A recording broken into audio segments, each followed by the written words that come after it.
housing, don't know. But housing values, the Fed is tightening, or at least enforcing a little bit more the accreditation to get a house. If that happens, there will be less people able to shop around and buy a house, which means prices of houses will fall. None of this is in the can. I'm not predicting any of this. I'm just saying these are considerations that are coming sort of as a perfect storm if it did come to fruition while we're crafting this budget. So instead of ignoring what's happening in the headlines and what's happening around the world, I think it would behoove us to have some sort of plan. So I'm asking my colleagues here and the staff to consider what you want to do about it. Do you want a bigger bag of money than what we have to keep the lights on and the doors open for 3 to 6 months? Do we want a couple extra months worth of cash? There's not much we can do about the debt because bond packages, you can't prepay right now. But there is a possibility of refinancing if interest rates drop considerably. So keep your eye out for that. If you don't want a big bag of cash, do you want to consider alternatives like freezing spending, cutting spending? What do you want to do with the tax? All these things I think we should think about in the context of what if. I know Mr. Williams over the years likes to use the expression, if the bottom comes out of the tub. And I told him this afternoon, I think I hear the water going down the drain a bit here. So I don't think we should ignore these things. I think we should have at least a discussion about what to do. And that discussion does not have to take place right now. But I would like you to think about these things as you go through the budget. Next week, we meet with the school board, so it's probably not appropriate then. But after that, I think we ought to have what we want to do in the face of all this. And that's all I have, Mr. Chairman. Thank you, Mr. Holder. Any other comments? Mr. Chairman. Yes, sir. You have advocated for, and we've talked about having a longer view of our budget just for this type of problem. Okay. I think you've used the term 4 years, Yes, 5 sir. years. I think the concerns that Mr. Norvig is talking about make that need. We've got a fair amount of time before we have to put this budget to bed. And we have a lot of fast moving pieces floating around out there. So Larry, I agree with you in concept. Two, I'm interested in getting as much time past us before we do something as possible. This year, and, you mean? Yep. And working at what Mr. Williams has talked about, which is not just an annual budget, but one that has a horizon. So my 2 cents. Agree. And we, as a reminder, we have to do the school portion at the beginning of May, but we have till June 30th if we need it for the rest. That's correct. Any other comments? Thank you, gentlemen. Charlotte, I'm going to turn it over to you. Okay, I'm going to kind of do it the same way we did last week. I'll try to tell you which pages I'm on. I'll give you a brief what changed, and then you'll have the opportunity to ask staff that is here if you have any questions on their particular budget. So we're going to start with the Director of Elections or Registrar. Yay, Karen. On 1-6, if you're looking at the summary, and then 5-7 if you want to look at the details. Once you get there. So in the registrar's budget, we funded some capital outlay of $2,800. That's for some security upgrades, along with code pads and some camera surveillance. We also had put in some $28,400 for the no excuse absentee voting. I said all that right. For that potential legislation to come down to increase the number of days and you can vote at any time for any reason. So that's going to create a lot of extra expenses. Some additional postage, I believe, on this correctly, is for possible redistricting. And then some of Other operating, I'll look in here, because I lumped the smaller things. Additional maintenance service contracts, which I believe has to do with the voting machines, for the additional election. We have to, have them tested and tell you more about it. I know there's testing and logistics and all that on that. Some additional printing and binding. I already listed the postage. Let's see. I'm sorry, Charlotte, what was the first one you mentioned again? Maintenance service contracts Okay. for testing the voting machines. Thank you. And I think other than the printing and binding, everything else I already listed. So if you have any questions for Karen, she's here to answer any questions you might have. Any questions? Yes. Mr. Cox? Karen, the programming of voting machines, is this something we have to do every year or? This particular expense is actually for the warranties on the equipment. We do logic and accuracy testing prior to every election. We do it 45 to 55 days prior to every election. That's not what this particular expense is for, though. This is for the warranties on the equipment that we have to pay annually. So this is kind of a maintenance contract? It is. Okay. Indeed. Help me with the no excuse absentee voting. You're guessing, I understand. Yes. Okay. So what do you see happening with that? Currently, the legislation that the General Assembly spelled out last year was that the 10 days prior to every election, starting this November for the presidential, there was going to be no excuse absentee voting. As it is now, we have absentee voting where you have to have a reason why you're voting early. This will do away with that. And for the 10 days prior, anyone can just vote early. It's like early voting like they have in other states. We are projecting, and it's hard to say, that could mean a 60% increase in absentee voting, which would bring upwards of 17,000 people through my office, which is logistically impossible. We don't have the staff or the parking available for this. So what we are sort of trying to aim ahead for, because legislation could very well change between now and the end of March. Now they're talking about increasing that to 45 days. So when I prepared this budget, we were budgeting for 10 days of no-excuse absentee voting, and now registrars across the state are trying to look at how we're going to function 45 days of no-excuse absentee voting.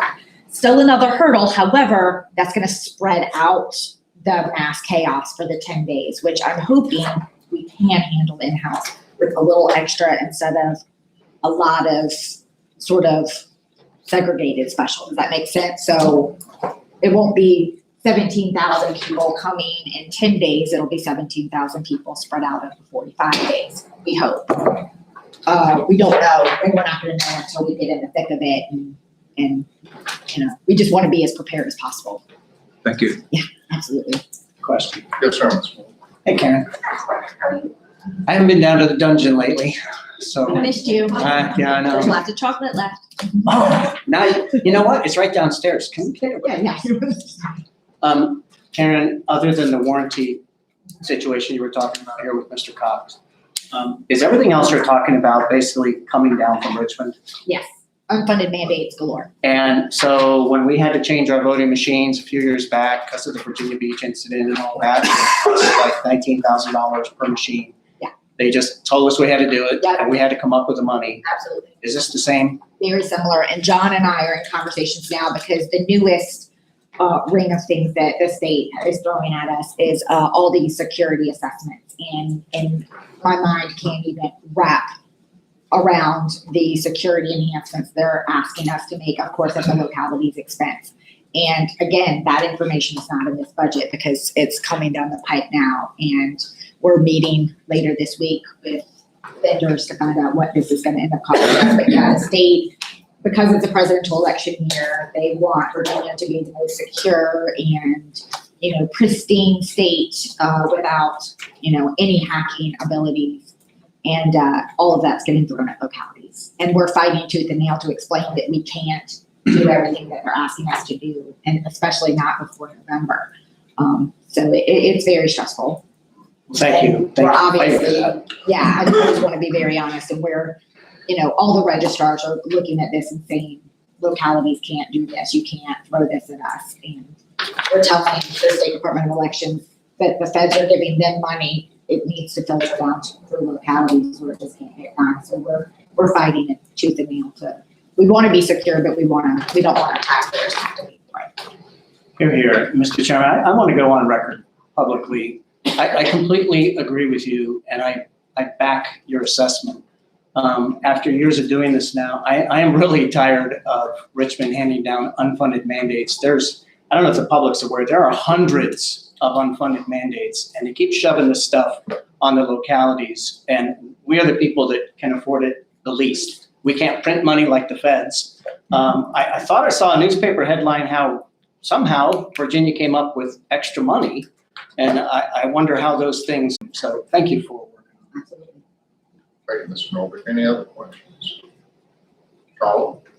Okay, the next few, I'm gonna try to go through a little quicker because they're ones that staff aren't here. But the health and welfare, not including social services, this is the health and welfare within the general fund.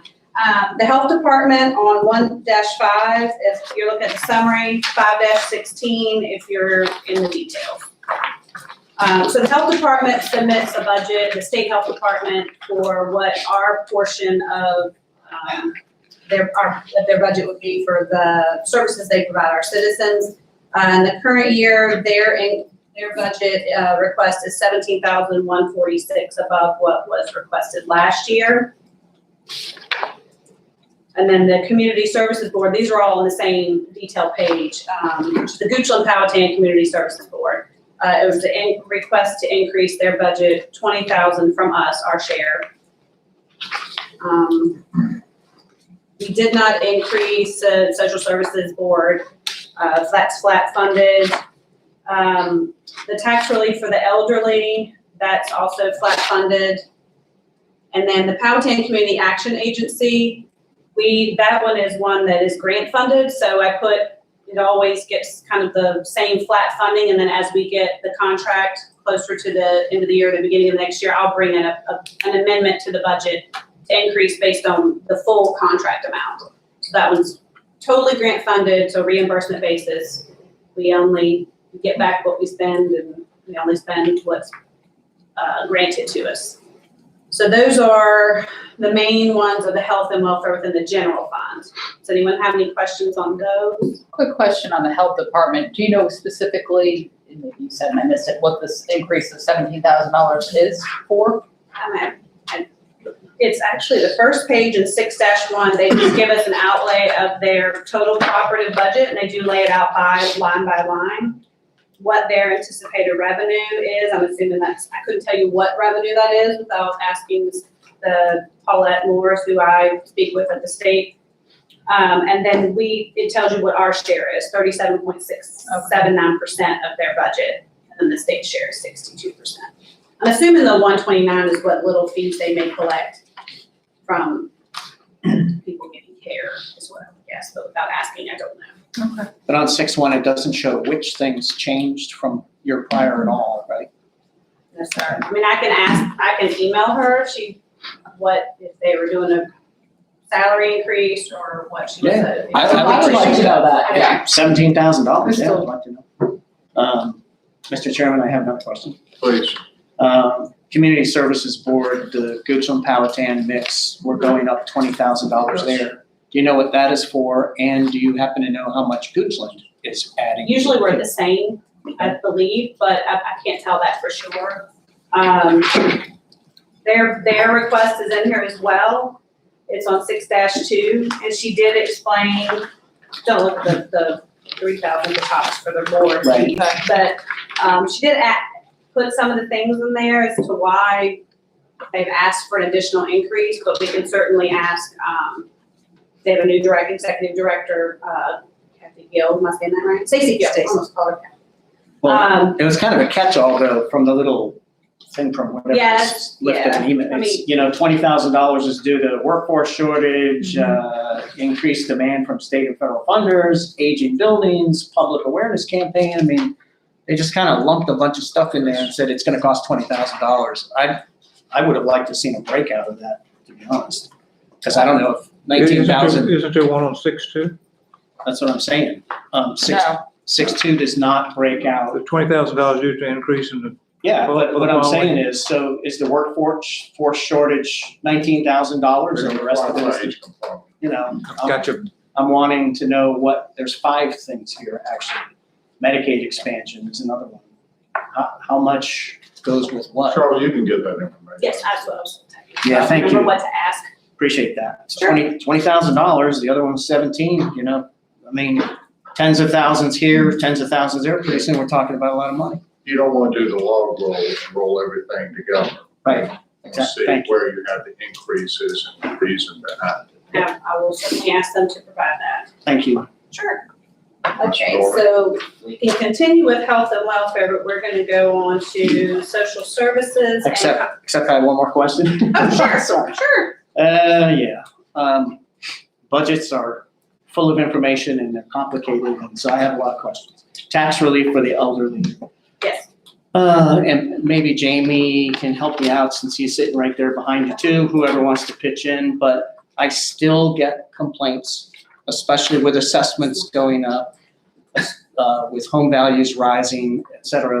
There's a little bit of elevated fear out there among elderly.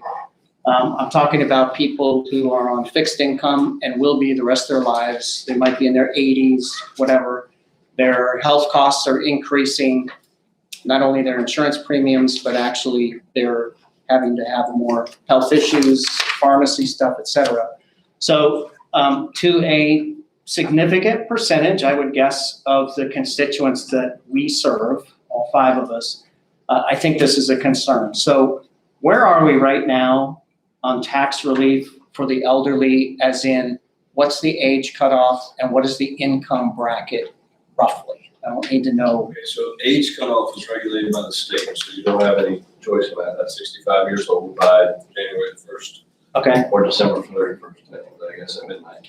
Then you all do control and set 3 things in it. So that's income, Right. asset, and then the amount that you actually relieve. I mean, I can put together something. I did it a couple years ago for Carson that, gives you the history of where we are. right. But I don't want to act like I memorized that off the top of my head. But currently it's 50,000, 200,000, and $800 is the maximum amount of relief. If they qualify for the whole amount, then they get $800. I remember us going through this. Actually, I was in on that conversation.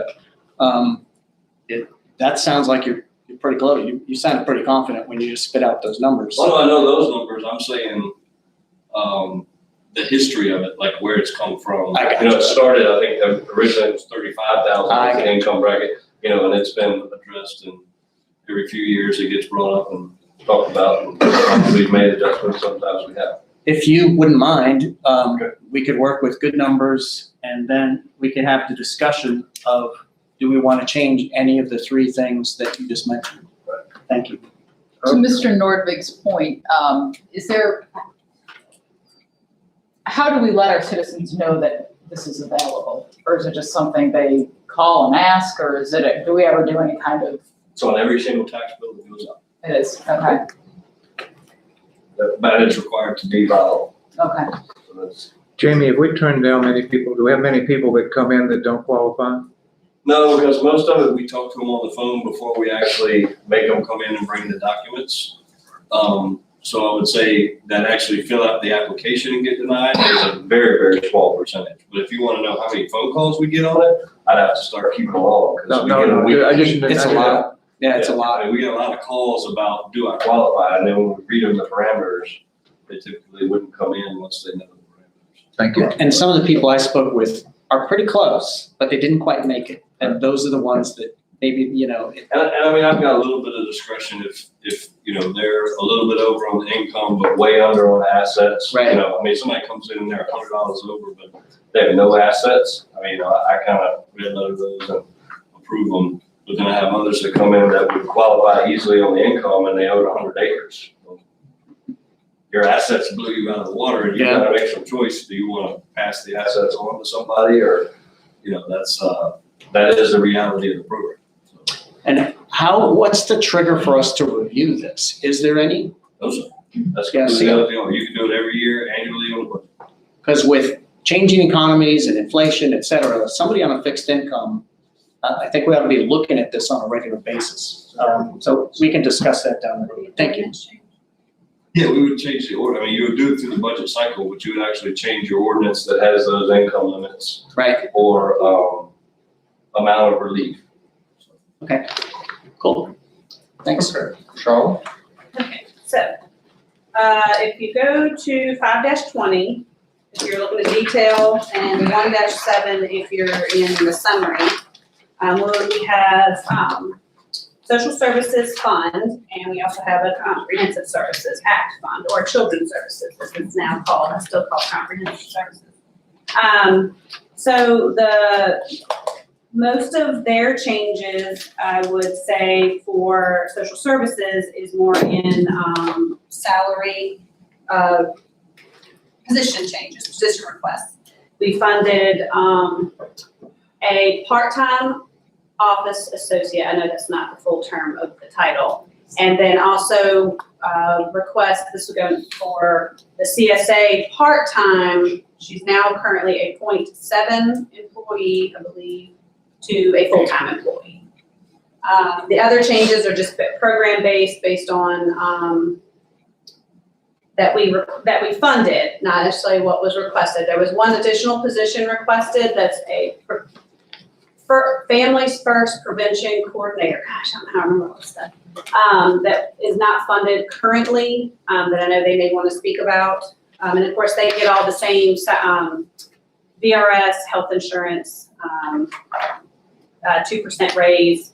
It's budgeted in their fund, but we budget that across the county, but I put it in the fund.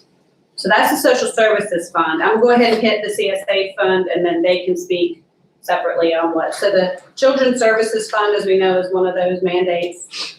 But everything that's in here is the services. Audra works really hard at looking at a 3-year average as to what we may have to fund. As we know, children come in and out of care that we don't know about, but we try to do our best, and she does a very good job so far. We've always stayed under budget. But we did increase it $116,274 that we are anticipating our share of the client services, which is an average of about 45% of the total cost. State picks up the other percent.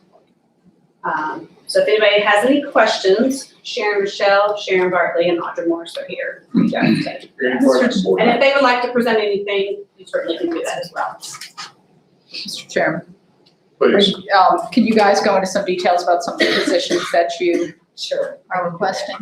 So Sharon's gonna be passing out some information for you, just FYI, we start going through your budget in more detail. So the Virginia Department of Social Services, in the initial letter, they're providing $32,040 in additional funding for employees' salaries. They're trying to justify, they're having a hard time keeping throughout Virginia, not just in Powhatan, but keeping staff, and so they're giving every locality additional funds towards strictly administrative costs. In addition to that, the governor's budget, and my understanding from our fiscal person from the state, is that this is pretty much a done deal. They're funding 450 new local family services specialist positions along with administrative staff. Each of those positions are about $65,000. That will be very similar to the Medicaid expansion where the state paid the entire salary. This will be the same situation with the family services specialists. What we know is July 1st will be our Family First. That's mandated by the federal government. We have to provide evidence-based services through that mandate, and unfortunately Powhatan, because we're fairly small, we're going to have to recruit agencies to want to be able to do that work for us. The good thing about that is if we get evidence-based practices, number one, it'll be more beneficial to children and families, but we'll also get 4E reimbursement from the federal government as long as they're evidence-based practices. So the need for the other half-time person for the front is that our transportation program has taken off. Jane was doing part-time for the front and the transportation program, but it's taking more time now that we're off the ground. That program does not cost the county anything other than 15.5% of her salary. So the rest, all of the services, that's also grant funded.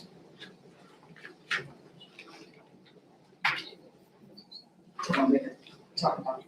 Did you have any questions or? I do. Oh, I always do. 4 questions. That's great. Sorry, Mr. Williams. I know you want to get out of here, what, 15, 20 minutes?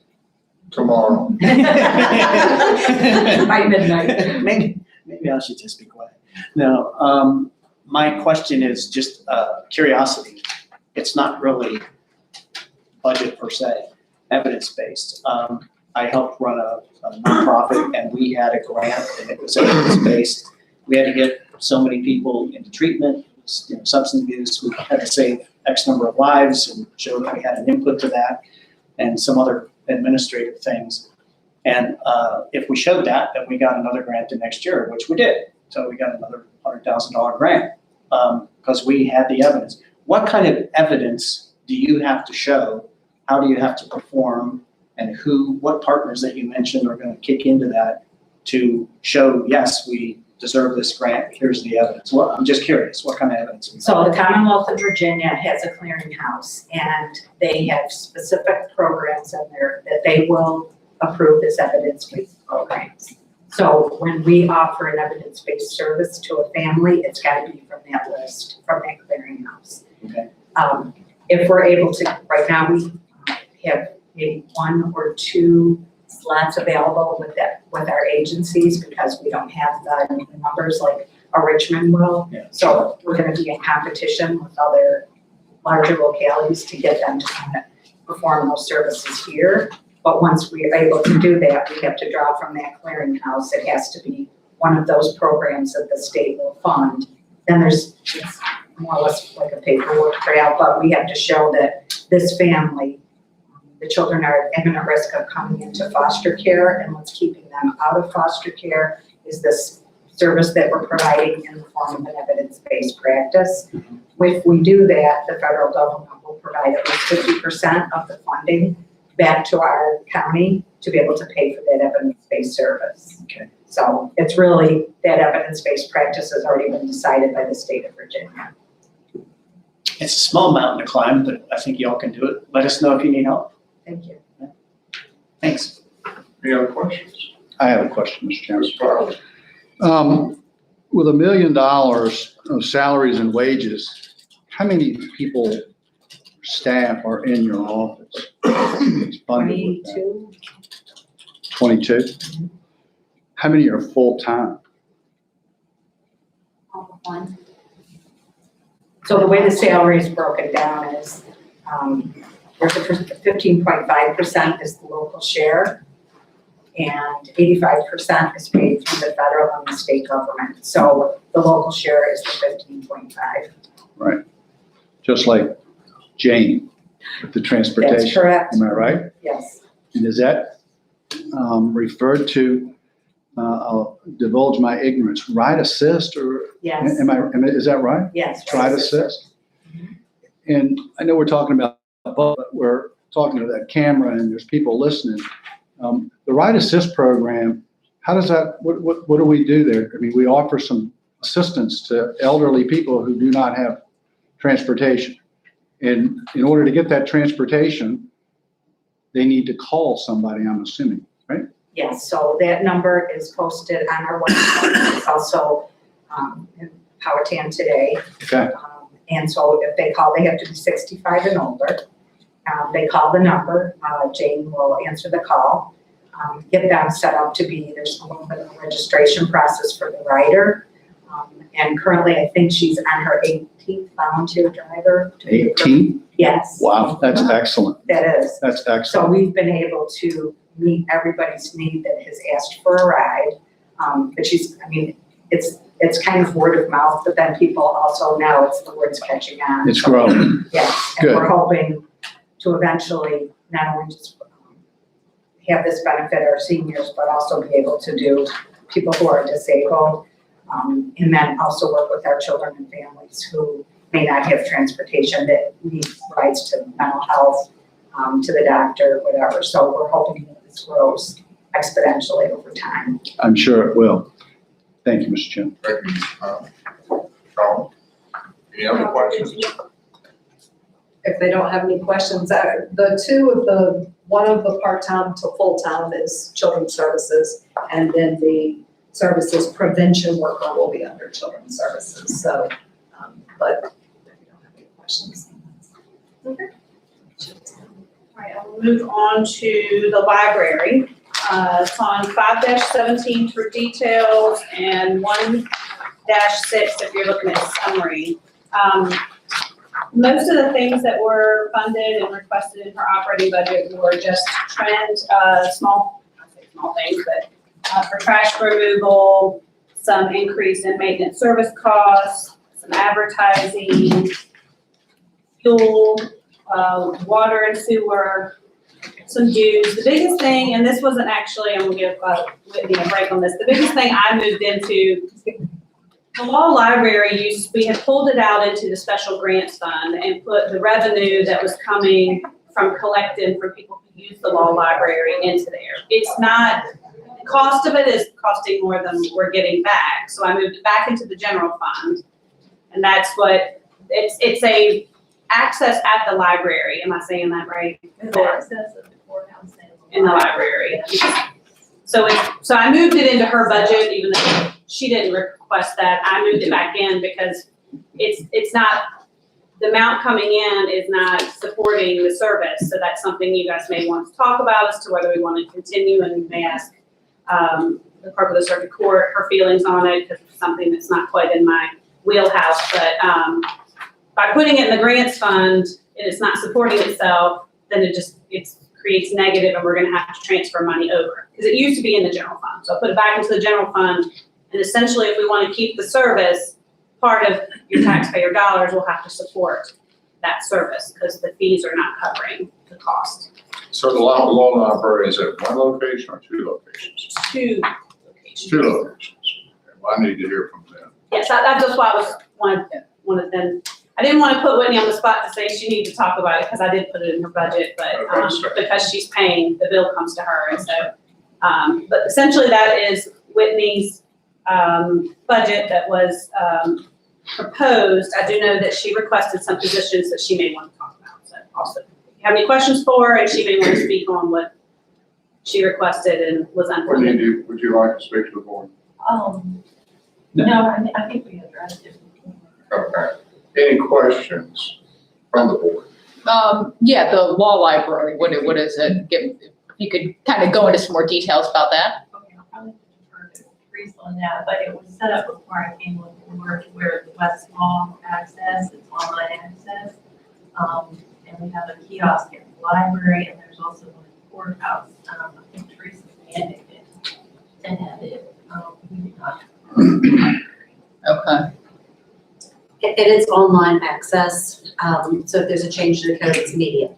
Instead of waiting on a printed book to come to you, or an update or an appendix or something like that. It's not used, I think, very much at either location. So, but if it's mandated, do we have to spend the $5,600? I'm confused. I mean, Well, that's for two locations, and I can't speak for what, if Whitney has to have it, but I have the paper books, which I get for free, but again, you have to wait. And when Peggy was here, she kind of spearheaded it, and we got a discount, correct me if I'm wrong, because I really didn't have anything to do with it until we had to reevaluate the cost. You know, I'm happy to split that cost with her in order to keep that. It is used, in fact, our judge is the one who uses it the most, judges and attorneys. At your location. At your location. Yeah, at your What we're location, yeah, the trying to get at, library, if right. nobody uses it, I don't know why we What would we're trying spend. to get at is, Yeah. do we need both locations? I know we needed it where you're at, courthouse, Yeah, but do I need it at the library? And what is I the think cost you of? have to keep the codes of Virginia as well, don't you? Right. But neither one of us are mandated to have an online law library. We're mandated to provide the books. And so if you came in today and said, I want to know what laws changed as of March 1st, not that they would, but I would have to say you have to Okay. have your own subscription. I'm still trying to get down to where do I need to have it? Okay, the first question is, do I need to have it? And then the second question is, at Neither what place. location or more than one location? You're not mandated to have an online law library at all. Okay, now what I need to know from y'all guys, is it helpful in the performance of your duties? Well, for the Commonwealth Attorney's part, we have our own research channels that we use. I wouldn't say we use it. I think it's good public policy to have it. I mean, why shouldn't the public have a place where they can go and look up the law and have access to it? I just think that's part of a democracy. But we're just saying, we're just trying to get down to, do we need it at 2 locations? That's it. I mean, so if we could save $5,600 by only having it at 1 location, to me, that seems kind of like a no-brainer. And actually, it would probably only cut it about in half. We could never really, I didn't have a hand when it first came on, other than I said, yes, I will provide you with a computer and a printer and internet access, and I never saw a bill. Okay. So trying to go back and reinvent the wheel this last budget cycle has been virtually impossible. And I think there's an access issue too, versus getting into the courthouse in business hours where the library has better hours. Yeah. Weekends, for example. And a lot of people are intimidated by going into a courthouse. They are. Yeah. I mean, that's just the way it is. Yeah. And, Let me go back to, yours is instantly updated, any change in law. What is it I see when I go out there, welcome to the Virginia General Assembly, you can see the Code of LIS Virginia. Code of Virginia. The list services. So it's available, the Code of Virginia is out there, it might not be instantaneously updated, is that what? It's the ability to search it. You can search by case law, you can search by code section, but it's kind of like a Google search when you use this Westlaw. Instead of the Code of Virginia, when you go to LIS Code of Virginia, you really need to know what you're looking for. You need to know a certain code section definitely easier to search. for the general public. For somebody that's not a lawyer, using that technique, then go, like you suggest, to the common. Yeah, well, legislature. So what's it costing to have it in 2 locations? $5,600. Okay, if I had it in 1 location, what would it cost? I think I got the gentleman down to about $300 a month. So it would be about 3,600 to do 1 location. Questions for the board? I have some questions, Mr. Chairman. I'm going to go back to my question that I asked Ms. Rochelle. How many staff, how many people on staff do you have in the library, full-time and part-time? 6.5 Mhm. 6.5 FTEs? Full-time equivalent. Yep. And how many part-time?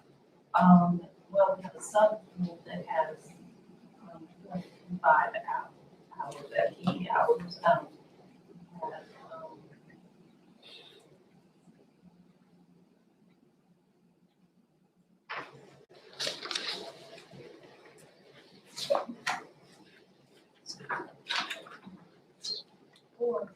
For that make that up. Okay. Make up the other 2. And I asked that because you have $81,000 in wages for part-time proposed here. Is that correct? And that's a $10,000 increase from the previous year? Part of that has to do with the comp and class increases that happened January 1, so it was only funded for 6 months in the current year, so we have to fully fund those people that had fell off the scale. They weren't making the hourly wage they should. So she didn't request that additional money. That's the work I do behind the scenes with how many people she has, what was the hourly rate they should have been, but me and Melissa work on that, and then to fully fund that for the next fiscal year.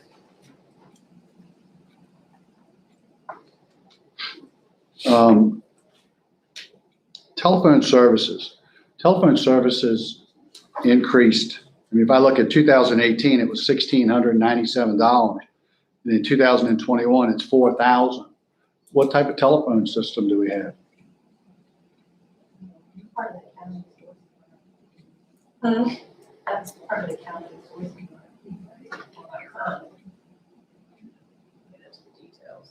You have the Verizon bills that come to you. Right, that's for the fax machine.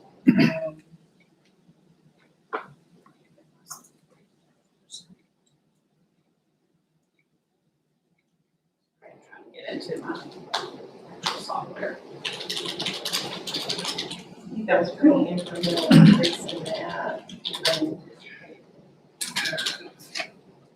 It's Verizon. She has, without pulling the bills, I mean, it's for her phone lines that are down at the library. That's a lot of phone lines, isn't it? $4,000? I see your point, Mr. Bowling.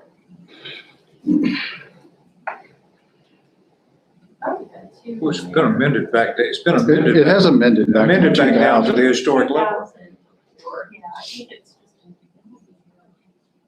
The 4,000 number? We always go from the adopted, so if we need to amend that, we certainly can. You got two actuals, 18 and 19, and then you've got the 2020 amended, nobody gets the 4,000.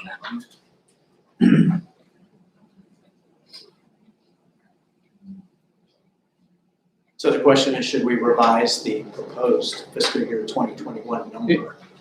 Or is it an error? Are we just going to use 4,000 Yeah, because that's what we did last year? Is it an error? Is it because we've always done it that way? Do we need a more realistic number than a slot? That's the I question. suggest going back and checking those. Okay, so we can go back and check that, Charlotte. That's something we have to do right now. Next question. Library, cell phones, $1,500. Do we have cell phones in the library? It's employees issue, so. So they're employees' cell phones for the library? For when they go out on a conference or training or to reach them? My staff is in touch with me, it's reimbursement for me as a full-time staff member, I get reimbursed. Historically, it's been like that, I get reimbursement for my personal cell phone for business use. Do you use the stipend? Because if you're using your, so you're using your stipend, right? Okay.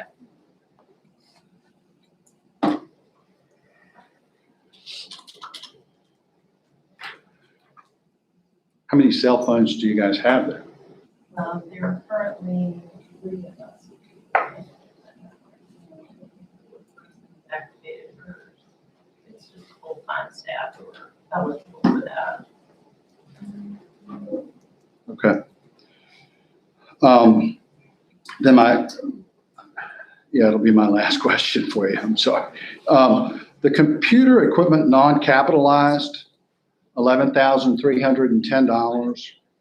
What is that? That's for any kind of incremental, equipment that we would need. And usually we fund that out of the state aid that we Okay. receive. Okay. So that budget line item, I didn't ask for anything additional there. We just had a server upgrade. So the 11,310 comes through state aid? Usually that's how we allocate it. I allocate it out of the state aid. Okay. Thank you, Mr. Chair. Thank you, Ms. Bowling. One short one. Please. Whitney, hey, this isn't directly budget related. Thanks for coming tonight. We have, I think, 10 hotspot units that people can check out and actually get internet service where they otherwise might not. I know there were some like maintenance upkeep issues with those, but now I think most of them are back in action, you know? Yes, I think we're back in action on all of those. Okay. The last update that I've had, we got to, we're out of commission, I think, for a while. So 2 things. One, the public should be aware that we have hotspots that you can check out from the library and actually get some internet access. Where this board is working hard on getting broadband into this county, but in the meantime, there's a bit of a fix there. So no more excuses for not getting homework done. And number 2, where is that in these line items? Do you have enough money to cover that? And I know we got them fixed up, and I don't know where that comes in. Is that a maintenance item? Is that a maintenance and service contract? Do we have them under warranty? How does that work? Because if we don't get broadband put in, I might ask for more of those. We're working with our rep right now, as a matter of fact, I'm waiting to hear back from him. I have a library board meeting tomorrow night, and I was gonna update them about it. I'm looking at trying to get one more and have some incentives, so I think we will be fine. If we do really, they give us the equipment for free and we pay for the data out of it. Okay, so my request, I guess, to you would be before the end of April, if you see a financial need, talking to me, help with these, I'm very up on that program. So would you just let the board know if you foresee needing some of that? Hopefully not. Okay, And, uh, great, thank you. Any other questions for me? Charles? Thank you. Okay, so that- we'll move on to extension. That's on 5-19 on your details, and I believe 1-6. So we had a request of $2,703 for the increase for professional services. Kathy Howland is here if you have questions on that or questions about her department. What is that, if you don't mind? Basically for our staff towards salaries. Okay. We have 2.5 employees that are paid partially by county funds. Mhm. And that would be 27% of our overall budget is county.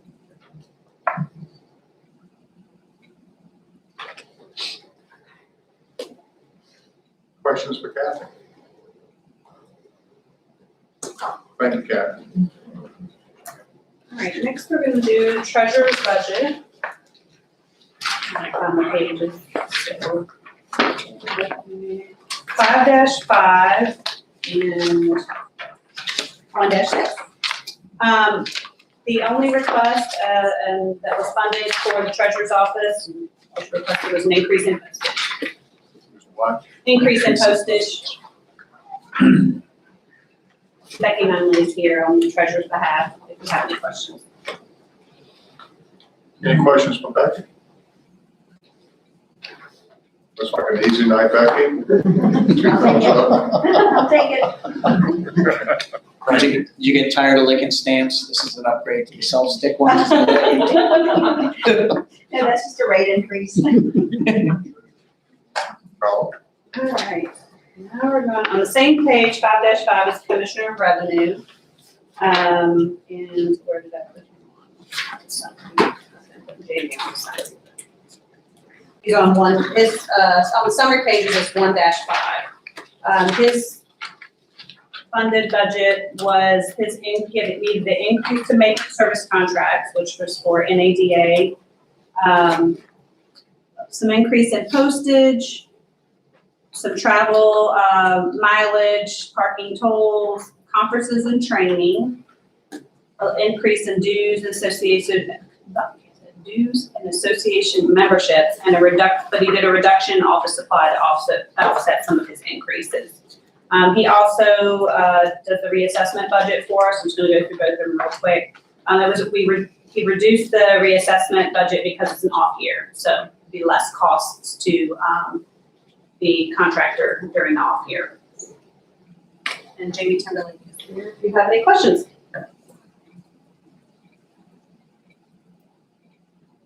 Any questions from Mr. Timberlake? I will move on. Excuse Oh, excuse me, Mr. Bowden. me. Jamie, the travel mileage and parking tolls, is that because you had an increase in it last year that we doubled it this year? So actually it's, we are trending up a little bit, but there are two things that are going on. So 2 deputies in my office have taken leadership in the Deputies Association. And I'm currently the 3rd vice president for the state. So next year I'll be 2nd. Right now I can call in and skip a few things, but next year probably I'm gonna have to be on ground a lot more often to the actual meeting. So Where do you have to go for those meetings? they go all over. So for example, next month, the one is in Stanton. The one after that, I think it's in July, is in Charlottesville, and then the fall one is usually in Virginia Beach. Do any of those require overnight stays? I don't stay overnight. Okay. You could, Yeah. but I drive home. I don't Okay. stay. I very rarely stay overnight except for the annual conference, which is 4 days in a row. So I don't drive home every night for that one. But most of these I do not drive. I get up early and just get home. So, being I think I've developed the reputation of the maintenance and service contract leader around here. You're wearing a belt. Well, just proudly wearing that belt. $6,000. What are we getting there? So the only maintenance service contract that I currently have control over, the other ones are our copier fees, our, excuse me, I forgot. Managed print. Oh, Managed the, print. Free printers. the printer. So we have a maintenance contract on the printer that's in my office. They're all basically IT stuff. Then, the biggest increase that we've seen over the last 3 years is that NADA has been very hot on the market for sale. So NADA sold itself to JD Power, and in 6 months, they doubled their fees. JD Power has now sold to, and I forgot the name of it already. They're still calling it JD Power, but it's a new company that just bought them last year. In November, when I went online to update our maintenance contract, it over doubled again. So, and they got us, literally, there's nowhere else I can get that information but from NADA. So Sounds like it involves automobiles. it does, it's getting. Yeah, I know. Into the automobiles for proration. I So it get it. used to be before proration, we just got a I got little book and did it once a year. Now that we do proration, Yep. they charge us by the lookup. So every time we have a new vehicle that comes in and staff each has a user. They're in business to make money. Oh, yeah, well, NADA used to be pretty good about, there was a service. Right. But now that these other two companies have bought it, there's no doubt that there's some profit being made somewhere. Thank you. Yes, sir. Aren't you glad you got out of the car business when you did? Charlotte, let me ask you a I'm question. okay with it right now. Charlotte, let me ask you a question. For all the printers that we have, all the copy machines, do we have multiple service contracts or do we have one? One, okay. That's my question. It's just, if you wanna, so it's a copier lease with a maintenance contract is part of the lease, as well as all of our supplies. And Okay, I manage that and allocate it based on usage. okay, thank you. Mr. Chairman, I got it. Please. All the board members received this staple to your agenda, this updated schedule. I just happened to notice on here, we agreed, starting March 23rd, the meetings are at 6:30, but it incorrectly says 6 o'clock. I have it. Okay, I so- apologize. I'll get it updated. No problem, just want to make sure everything, March 23rd and after should be Yes, sir. 6:30. Okay. Next. Good pickup. Thank you. I will do that tomorrow.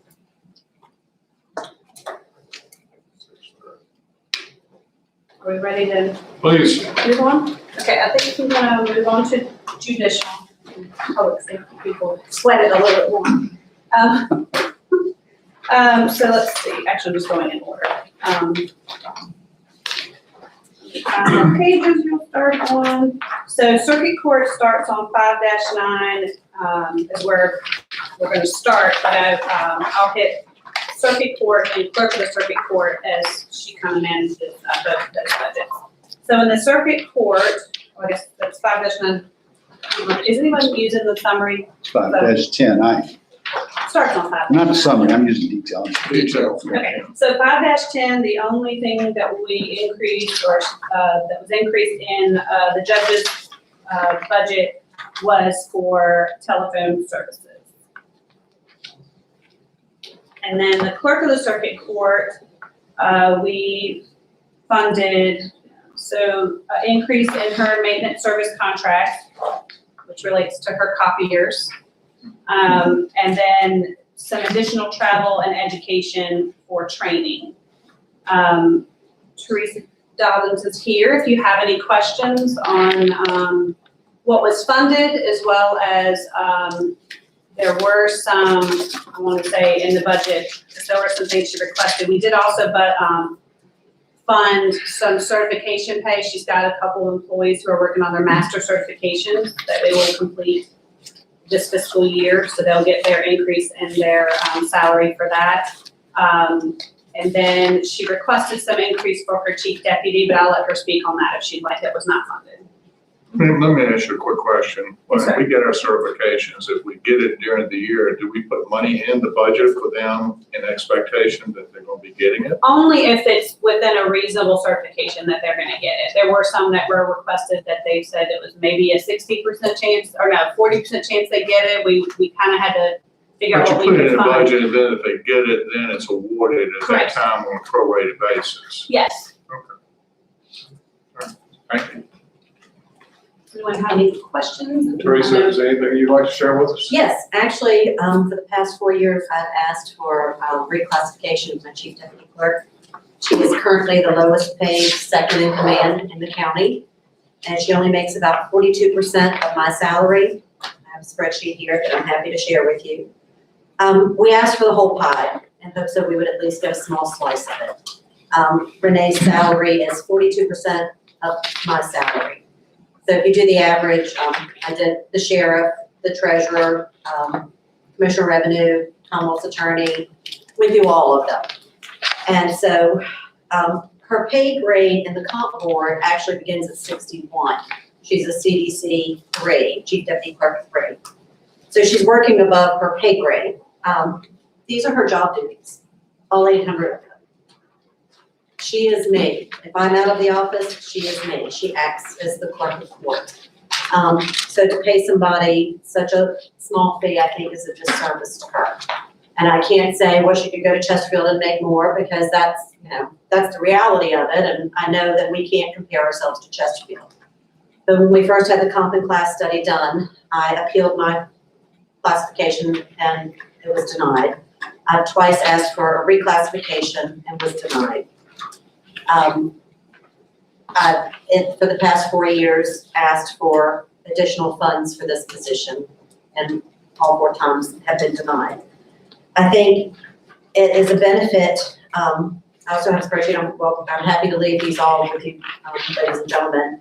I'm the least funded constitutional officer in the county at 37%. So my budget for my amended FY 2020 was $472,094. But I think it's important for the public to know, for that part-time passport clerk, that is completely self-funded. That does not come, not one penny comes from the county nor from the state. We have fees that we keep in the office and we send to Charlotte every month. So if you take that out of the 472, the county only supplements my budget by $176,831. I have 3 budgets that I prepare. I prepare a coin budget, which returns about $269,000 in salaries. This is not in y'all's information. I'll be happy to leave it. And then I have what's called a TTF budget. And that pays for the line item that says land record books. That's completely self-funded from the state as well. We also, there's equipment that Charlotte and she'll come to you and appropriate money. My computer equipment is paid for by the state. The county doesn't have to pay for it.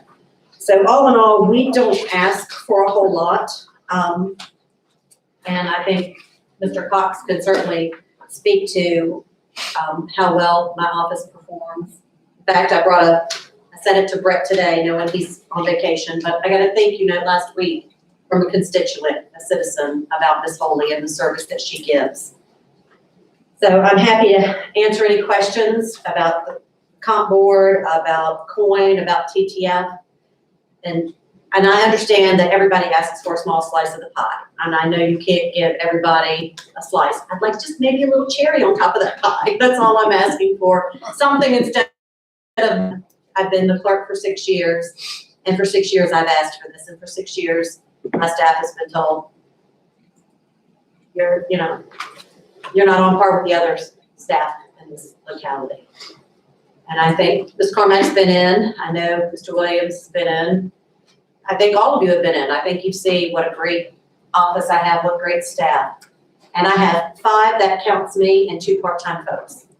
And one of those is leaving the end of March. So we're asking for those hours to go up to 28 hours. We asked for full-time. Our stats this past year, we were up by almost 16%. I also did a spreadsheet on where we stand so far this year, and already we're projected to exceed last year's numbers.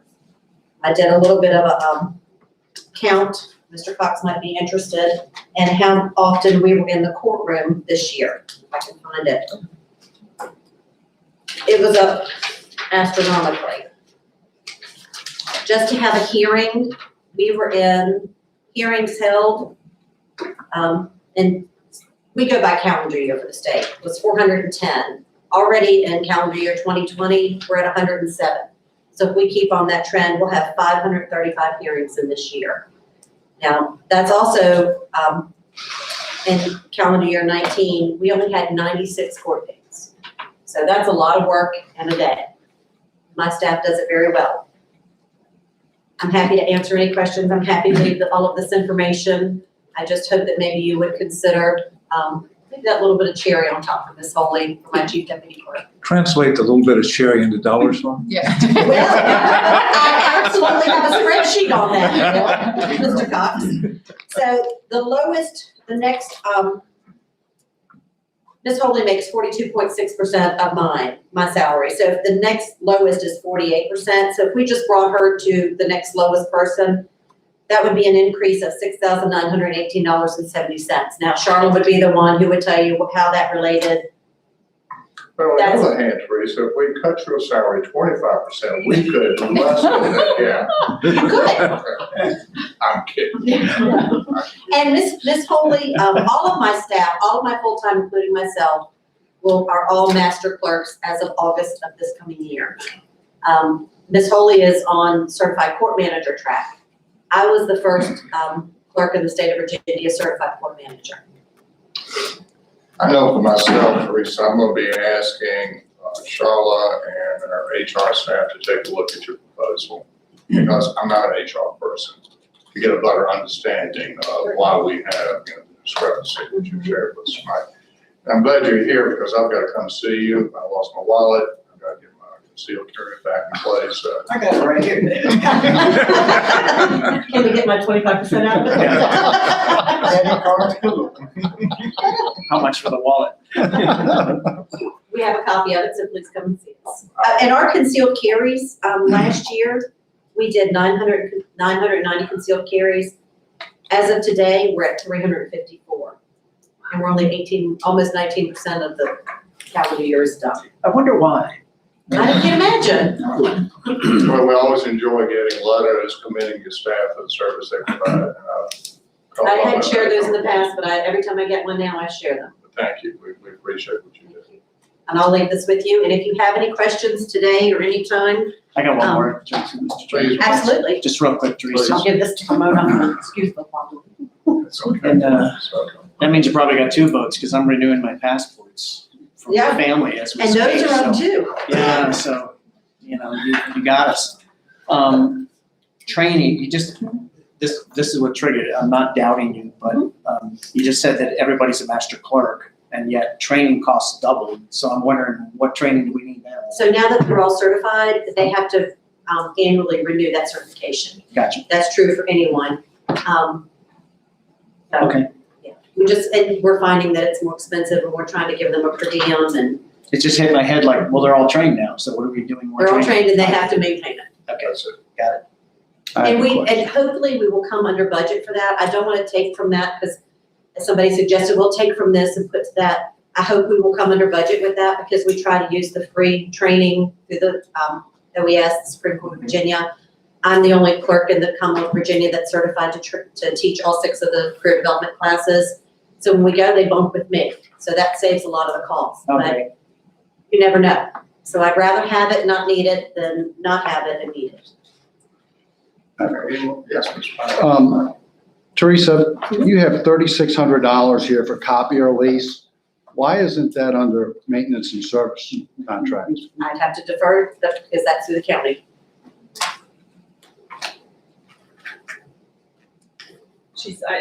That's the, I think it had been broken down like that before I became clerk, and we just used the same line. We've done it that way forever, It's haven't just we? why reinvent the wheel? it's just a line that's a little more descriptive, yeah. And for Got it. maintenance and service contracts, for me, a lot of that is my jury management. I'm a business background guy, okay, with my personal business. And I like the line items and descriptive because it tells us where the money's going as best as possible. So I know you have to make the journal entries and adjustments and they become cumbersome with such a big budget, but the next thing I'll say is this. I was trying to look through, do you know what your revenue producing is out of the If I can clerks? have my paperwork back, I certainly can. So last year, you gentlemen don't mind me standing over you. And I sent this with my budget request to everyone. My budget cover letter.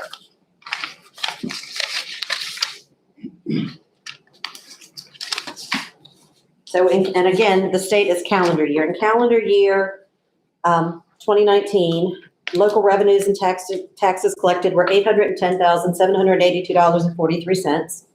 State payment reimbursements from the comp board for salaries and fringe benefits were $269,732. Revenue for software, my land records and equipment, I returned to the county $15,390. The copy fees that I collected just in 2019 were $8,074.03. My grant awards just in calendar year 2019 were $10,514. What was your concealed carry permits? How much did they generate? So I did 990, and the sheriff's fee is, I believe, $25. The clerk's fee, and none of these are set by me, $10, so that'd be Okay. $9,900. And passports? The passports, we issued 949 passports. And we keep all of that $35 here. 949 times 35, huh? And that reimburses the county for the passport postage and for the passport clerk. Is those fees, are they set or can you raise those? I have no, You have no authority, like, They you are want what to they raise are. the passport fee up, we. this is, Can't do that. passports are the one thing. These are my over 800 statutorily mandated duties. Passports are not one of my statutorily mandated duties. When I became clerk, they asked me to continue that service that Mr. Maxey had provided, so we did. We find that our daily business are concealed carry permits and passports. Deeds recorded, last year we did 5,569. As of today, we have one, and actually I stopped counting about lunchtime, 1,042 recordings as of today. So we're projected to probably exceed that, especially when the summer months roll around. Mr. Powhatan asked a good question, because I think what he was looking to bring out was how much you were actually bringing. You actually bring in money. Correct. So, I more than pay for my office, and that's why I want that little cherry for that position. you know, when you have a chance, Ramona, if you would, recap those figures and send them back to the board, I think it'd be helpful for us. And also, Ramona has been some capital improvement projects.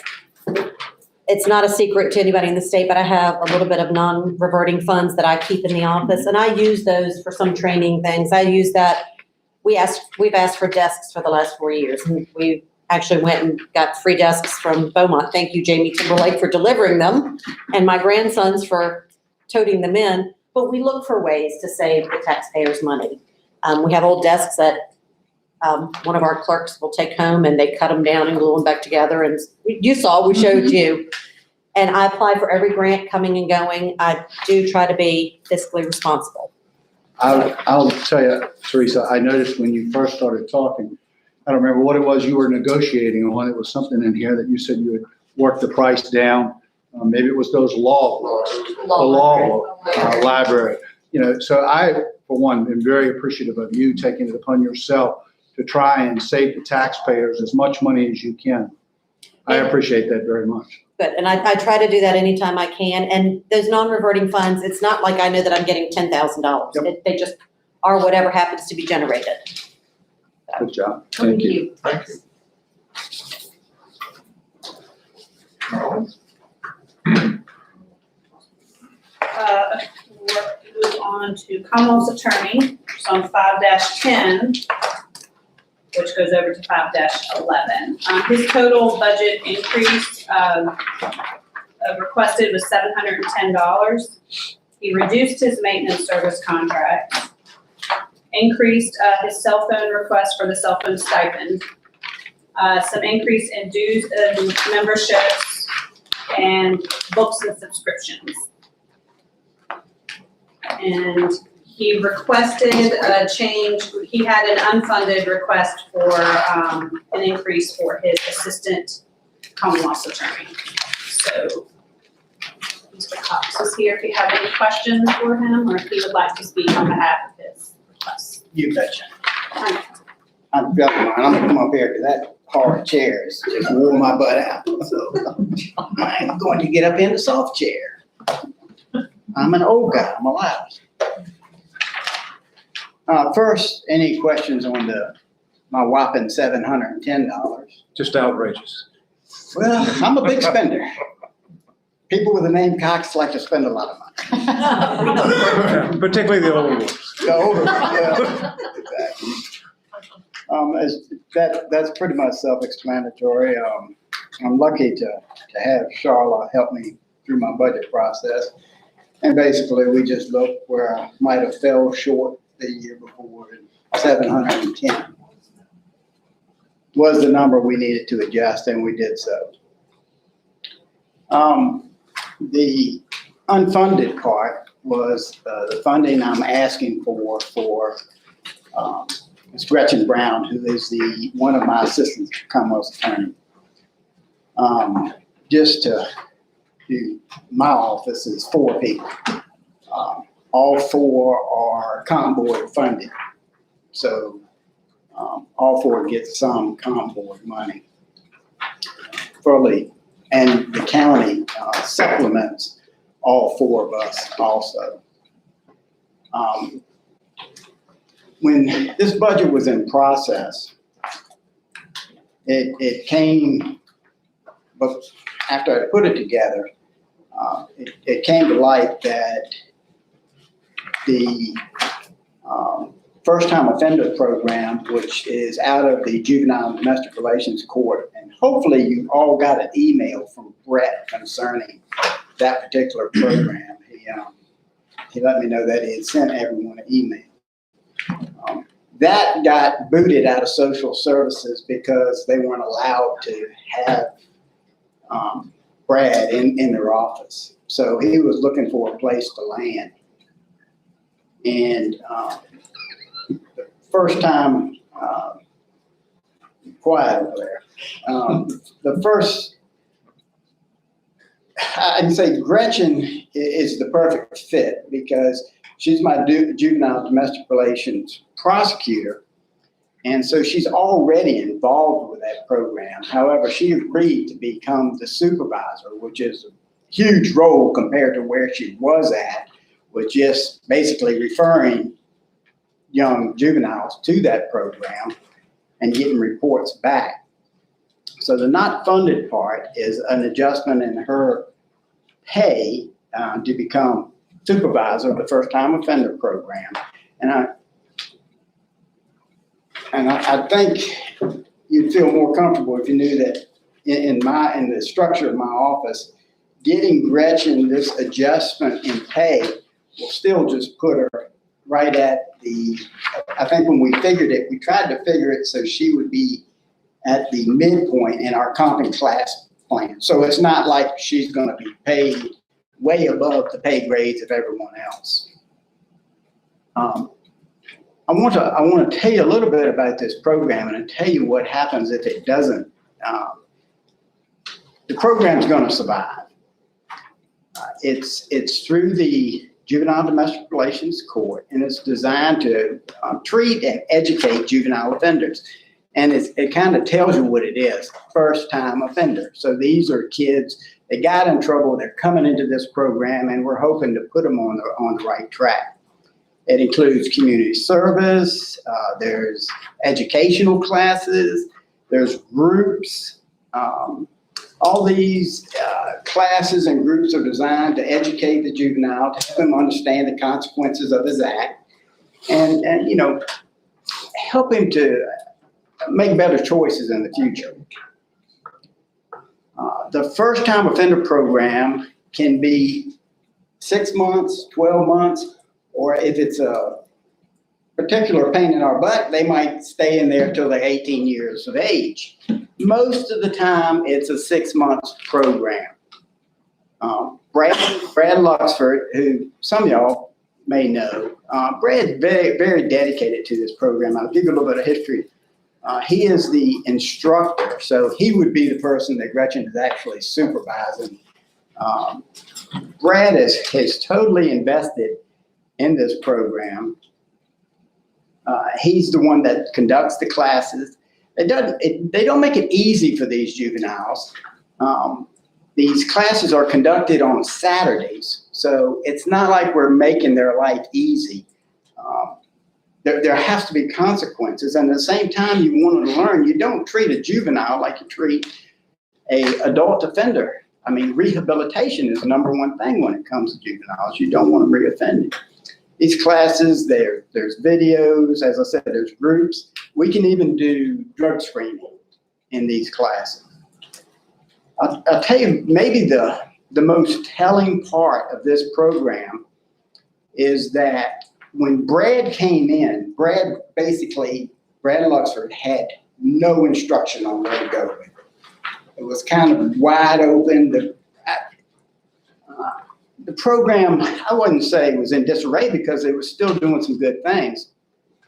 But Brad is a very meticulous person. I believe he has a master's degree, and he's an author. I've read several of his books.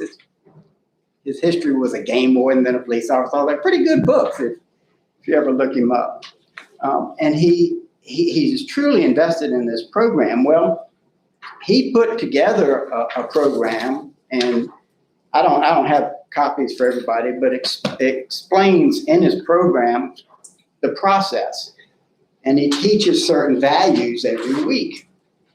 Well, I will say this. My old boss used to tell me, proof's in the pudding.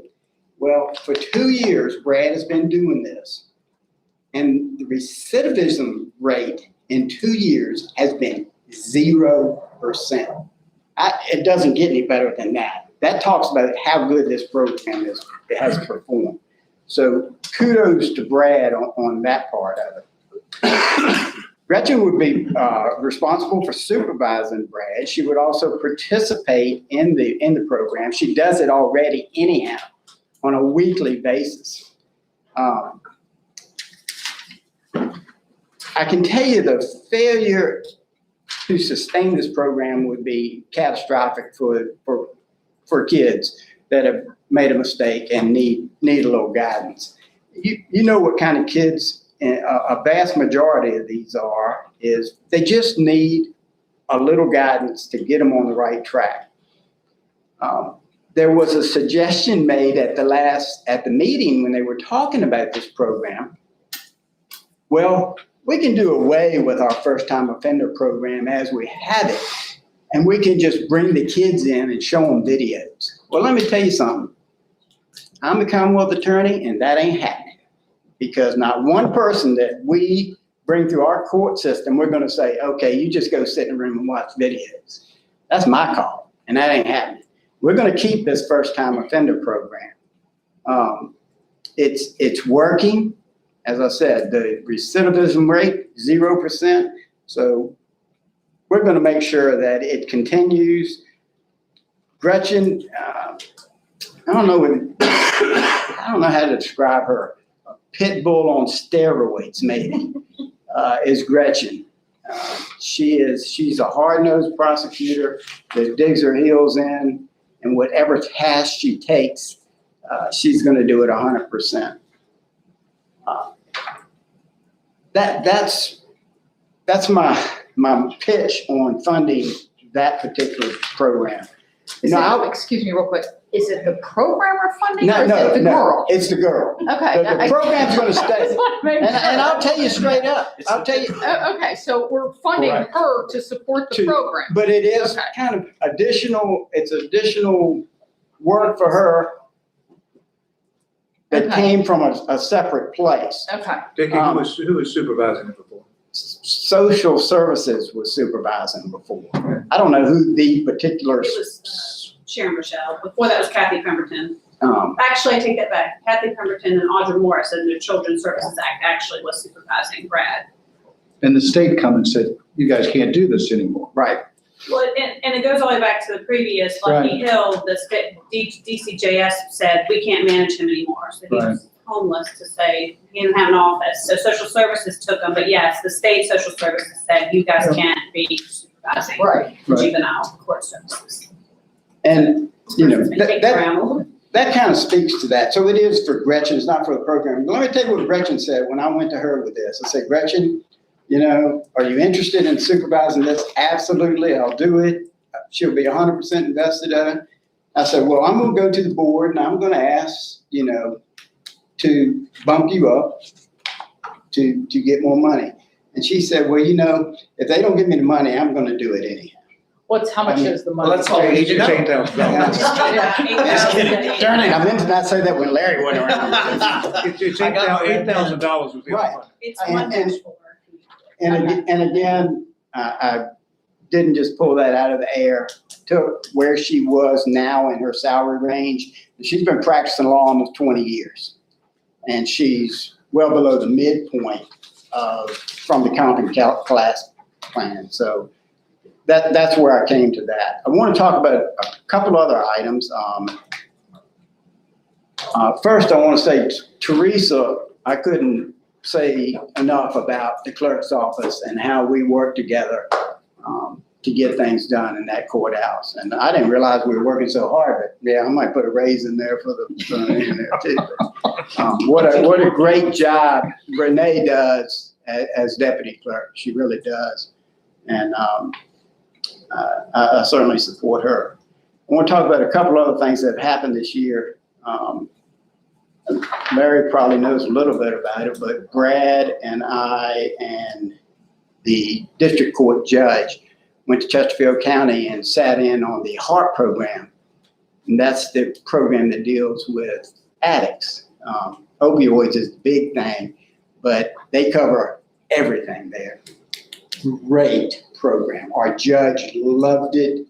We have sent so many people there since we went there, and that was, yes, last summer. There you go, Brad. What a fantastic program. I tell people, I walked into the Chesterfield jail and I didn't feel like I was in the jail. These people were the inmates, the staff. They were so nice. I thought I was at a Hilton or something. I couldn't believe it. But what a fine program. They have a huge success rate. And you know the best thing for Powhatan County is? It's free. They take as many people as I can send. And I have sent quite a few down there. It's free to the county. It doesn't cost Brad, and he can back me up on this, it doesn't cost Brad a penny. If they're locked up, it doesn't matter. Carl Leonard, great friend of mine, says, send them to me, I'll take them, we'll work it out. So that's a really big deal. And the last thing I want to talk about is I'm going to make you an offer that you can't refuse.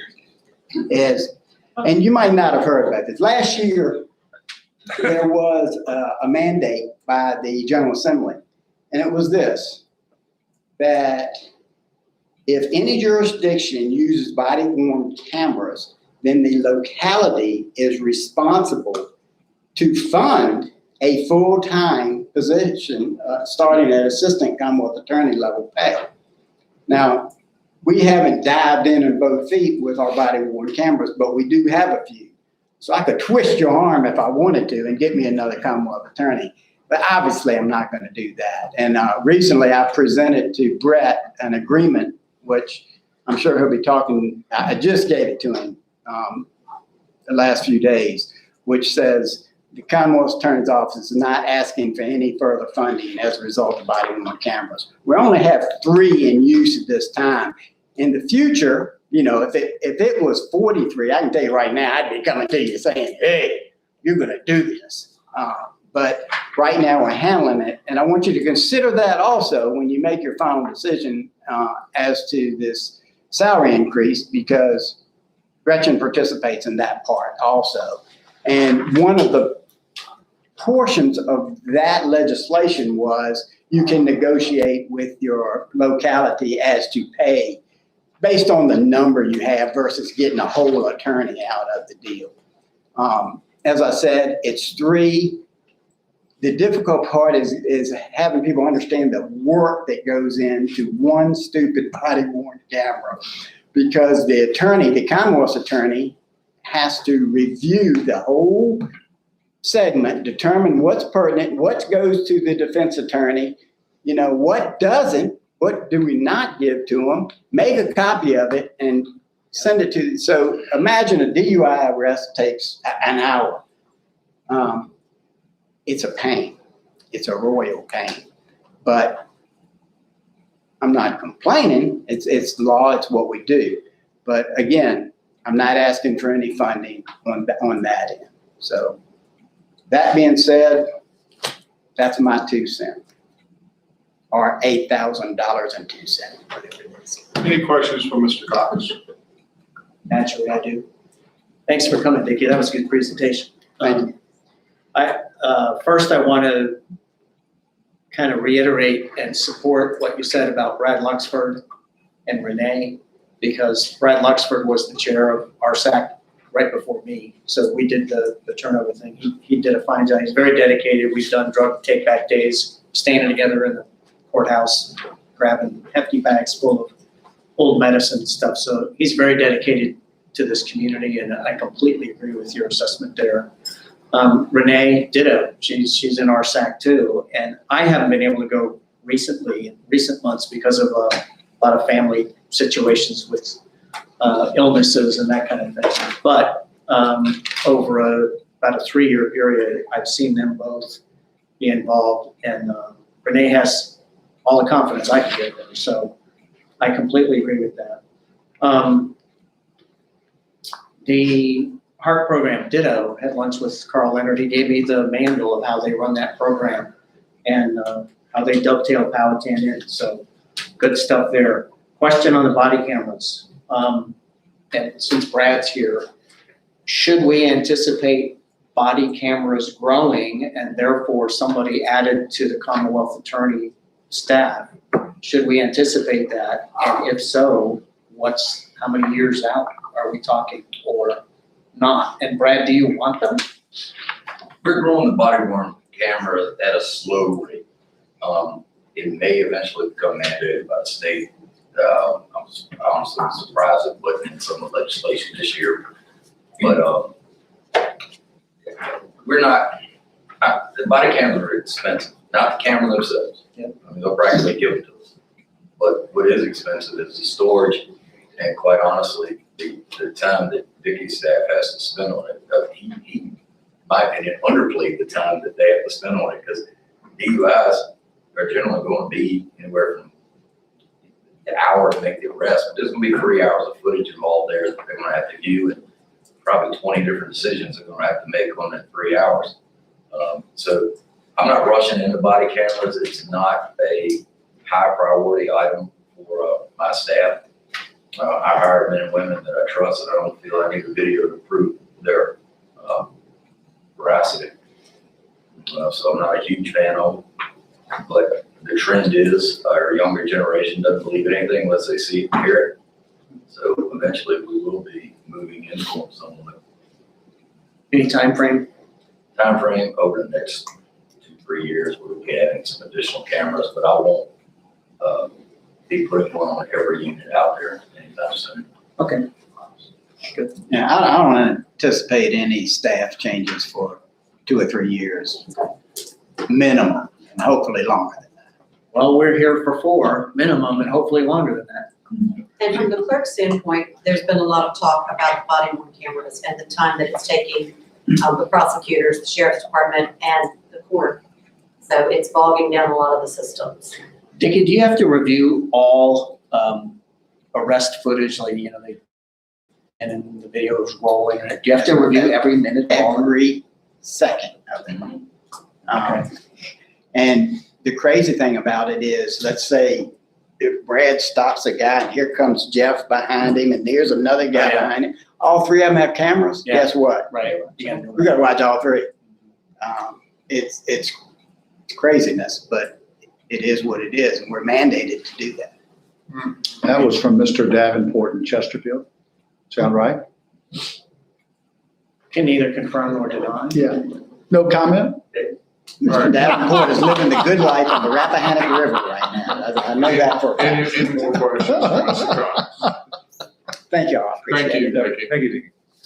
Okay, there's two more, budgets that fall under judicial rules that I'll talk about, which Vicki did a good job on the juvenile court services. That's on, well, first of all, yeah, 5-14, sorry. The only request that Brad Luxford put in for was he's been currently using a really old flip phone. So he would like an upgrade to his cell phone because he has his weekend classes, and I know he has students and parents that have to contact him if they can't make it and things like that. And the one he's got is pretty old, but that's all that's requested is to upgrade his current cell phone from, it's pretty old. It was Lucky Hills. I don't know how long he had it. And then for detention, which is the next budget down, we increased the detention of juveniles, but that's just based on the agreed upon contract with the county and James River Detention, the number of beds. So now we will move on to public safety. We'll start with the sheriff's office. I'm going to go back to where this all starts. His budget starts on 5-11, and he'll be covering sheriff's office. We'll cover the sheriff's office and animal control. So in the sheriff's budget, we, aside from what was screwed up on salaries, he had an increase in his line of duty act, which is governed by the rate of the state. So there's we budgeted for a possible 7 to 10% increase based on new legislation for, we're gonna add certain cancers and PTSD to coverage for LOTA. So has affected his budget as well as the fire and rescue. So I just wanted to go over that. Increase in maintenance service contracts, conferences and training. He reduced his ammunition budget, but increased his uniforms. And that's in the sheriff's office budget. We'll do that one first, then we'll flip to the papers, animal control. He did request, so the positions that were requested were, so he requested some money for compression that was unfunded. But what he also requested a full-time school resource officer and a part-time school resource officer. We were able to fund them both as part-time school resource officers. That would give him a part-time school resource officer in every elementary school. That's under 31,390? That doesn't go in the details. All of this gets in that salary reserve until it's been approved. I will then move it out to the individual departments. I just put it in one bucket until you're approved. It's on 1-4 of the summary page. And now I will turn it over to Sheriff Nunley if he wants to discuss any of his requests as well as if you have any questions for him. Y'all want first? Questions or Give us your spiel. a spiel? Give us I your ask. don't know. I provided to Brett. I guess I'll start with, one, thanks to Brett and Charlotte for finding the monies to fund most of the requests that we had. So most of my work was already done. That worked out real well. The school resource officer, I think maybe that's something we could put off a discussion until we're in front of the school board, maybe next week with the 16th, the joint meeting. I'm still trying to get that one position funded as a full-time. I have somebody that is interested in employment with us on a part-time basis for one of those part-time positions, but it is a difficult position to fill it part-time. We have been fortunate. It saves us money. So I do use quite a few part-time people in my courts and in the school division. Just something new. Brad, you've probably done it. Have you looked at, let's say, a newly retired deputy or And something? that's what I'm talking about. Maybe interested in And position. then get them to volunteer and deputize them, like for free? Is that possible? Never mind. Nah. Yeah, if I could find one that would work for free, I would certainly take him up on it. But I can't pay him part-time and have him work some hours volunteer. He is or he isn't. Yeah, right. Well, And that's we run federal into labor law, right? Yeah, we run into federal labor law issues. If I Okay. use them for anything. That's the same reason y'all can't use volunteer firemen that are employed by the county. Yeah. But I do have, our hiring pool for part-time is exclusive because of certification, law enforcement certification. You cannot send a man to the academy for 40 hours a week and call him part-time. So my hiring pool is always going to be retired officers, whether she's retired from or he's retired from Chesterfield, Powhatan, different agencies come to me a lot of times when they retire because they live out here, even though they worked in other counties, and I pick them up and when we have a part-time position available and we use them for different areas. So I have one guy that's already trained as a resource officer who's retiring that's interested in coming here. I don't have two yet though. And for a year, this was an item that I discussed with, and like I said, I don't want to talk about it too much. It's probably more so should be done with the school board president. But last year they did not fund the full-time position, but it was important enough to me that I've run a man short in my patrol division on midnight shifts because enough parents and myself were concerned with some safety issues in school. So something we're going to try to fund full-time if we can, but we'll work at it. The other issue is that was not fun. It was a compression issue. I don't know, did you provide them with that list of folks? Or, well, I didn't bring you all a list. But I can email it to them. Yeah, it'll work fine. We have approximately 14 people left to address in my office, reference compression issues. And once they're addressed, you're done with us. We've been going forward for the last 3 or 4 years, and we've done a good job of advancing through compression issues, pay grades, salary adjustments, and those things.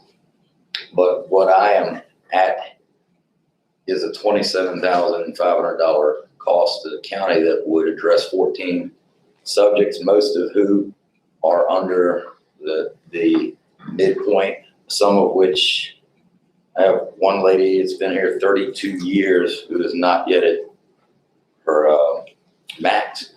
I've got 2 people that have been here 15 years that are not at their midpoint yet. Well, excuse me, 1 to 18, 1 16 years.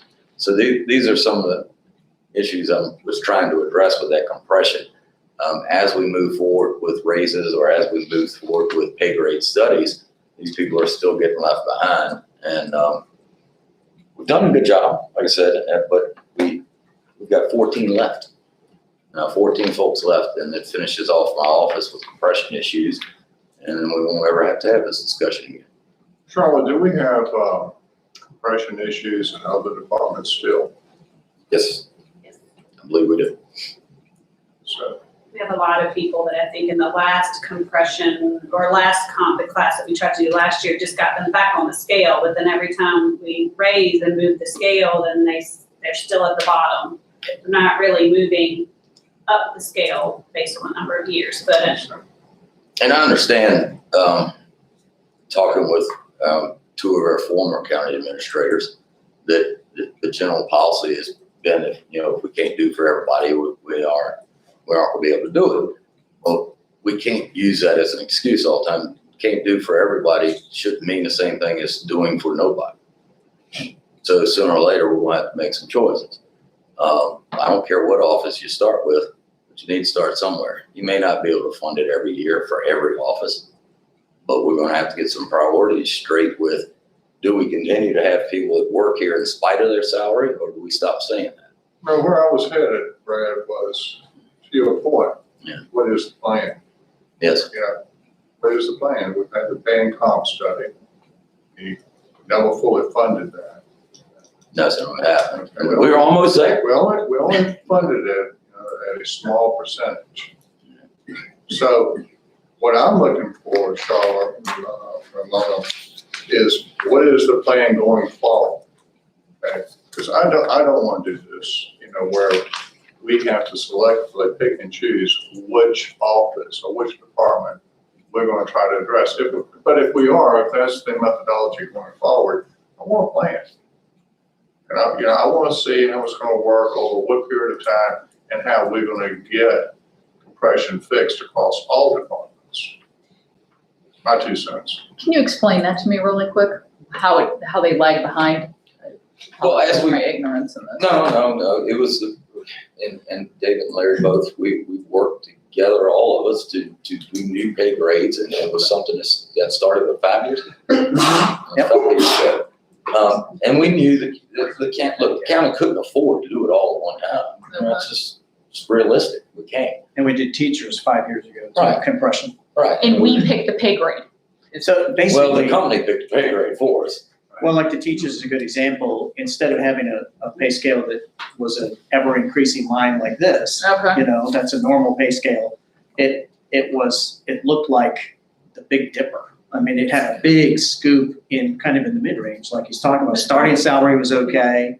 You know, people who'd been there a long time was okay, but in the middle it was horrible. And that included janitors and bus drivers. The bottom line was, you know, we worked with the VEA, we worked with the state a little bit, and they did a match, and we were able to make it look like a shallow canoe instead of a big bowl. And I think that's kind of what your line looks like too. You referenced it. And I think the way we were doing it, and we all agreed, there had to be a point we stopped. We couldn't, you know, we've had to address that with some of my veteran employees that it'll be your turn soon. Right. But we couldn't continue to do wrong just because somebody else was done wrong before. So we had to pick a place to say, that's it, these new starting salaries. But with that brought the compression issues where, you know, I'll have some deputies that are within $500 of a deputy that's been there 4 or 5 years less than they have. And that in itself is not really where we want to be. And then I do occasionally run in, and it's primarily with the one-ups. Ann Reynolds, for example, there's nobody behind Ann Reynolds. She's a one position. Same thing with Tom, Lisa, some office staff. So maybe it wasn't as big a rush because there was nobody compressing them, but they are still compressed. You know, like I said, Ann is an employee that has been here for 32 years, since 1988, and she has not got to her max yet, and I don't know how that's possible. To be quite honest with you, what is max? I mean, 32 years is beyond most people's time they spend in Yeah, a you career. should be at the top. So Brad, what's the starting salary? Is it competitive enough right now? I'm assuming that's not part of we're this. doing well with that. We did that last year in a phase. We created some, and you were there with us when we did it. We created some incentive programs. It was a tiered approach rather than, it allows us to save a little money for some time. Our deputies come in at 42 and some change while they're in the academy. They finish the academy, I get a bump. 26 weeks, 10 weeks of field training. They get their hold, can work alone. Right. They go to 44/7, which is competitive with some of our, we still have some neighboring counties and a few others a bit higher, but it's competitive, and it was a big increase that we did. Y'all funded a 23% increase over 3 years to get that starting salary, which when I came in office was $36,000. So that answers the question. How's it working out for you? Sounds It's like. working out real well. I Okay. just hired a trooper not too long ago. Yeah, good. We rarely had those guys apply. And I know some Henrico people come over. So, okay. Attracting good folks. So the problem is not at the beginning. We got a little bit of a problem at the very end. The middle is the problem. Yeah, we're close. I mean, we really are. We're very close. Charles? Well, you were just asking about the process. So 5 years ago, 6 years ago, we hired a consultant. And what they do is they interview all of the employees based on what their positions are, get what their duties are, and then compare us to surrounding jurisdictions to see where we can, and then they create that starting salary and those grades based on what your duties are. And so every job description has a grade to it. And then the grade can be anywhere on that scale based on your experience. Deputies go 17, 18, 19. Yeah. Okay. Pretty much. And so that's how the process works. And so it's always, we didn't fund 100% of what was, we couldn't fund, I shouldn't say we didn't, we couldn't fund 100% of what was recommended, just because it was quite a big number Big to bite. get us that. Yes. Thank you. going back to what Bill brought up, when Larry brought up about the coronavirus, part of a 4-year plan for the budget. This is something that we can talk about going forward, because it's going to require a plan. You're not going to do this in one bite. Brad, anything else you'd like to share with us? No, we haven't worked every year to move down or take care of as much as we could on our own. We did create some new line items. I believe Charlotte and I are working on separating some line items. I believe it was, Mr. Byerly had mentioned earlier that they need to be more self-explanatory. So in the areas of the school division and where I'm getting monies from them, we want you to know exactly what you're paying for. We were able this year, it was $5,000. Certainly not a budget breaker in my budget, but it was $5,000. We got a good deal on some ammo last year. Okay, something we have to have. So we took $5,000, asked to take it out of ammo this year, and we applied that $5,000 over to our uniforms because we have some bulletproof vests that are expiring that we have to replace. They're $700 to $800 a vest. So we'll be, instead of asking for more money, we were able to fund that ourselves. So we've done that in a few areas. And if anything, I will mention that Dickie and Teresa and I, we're all intertwined quite a bit. I try to provide them as much work as I can. I do have to speak very favorably of both folks that they brought up. They work for their office.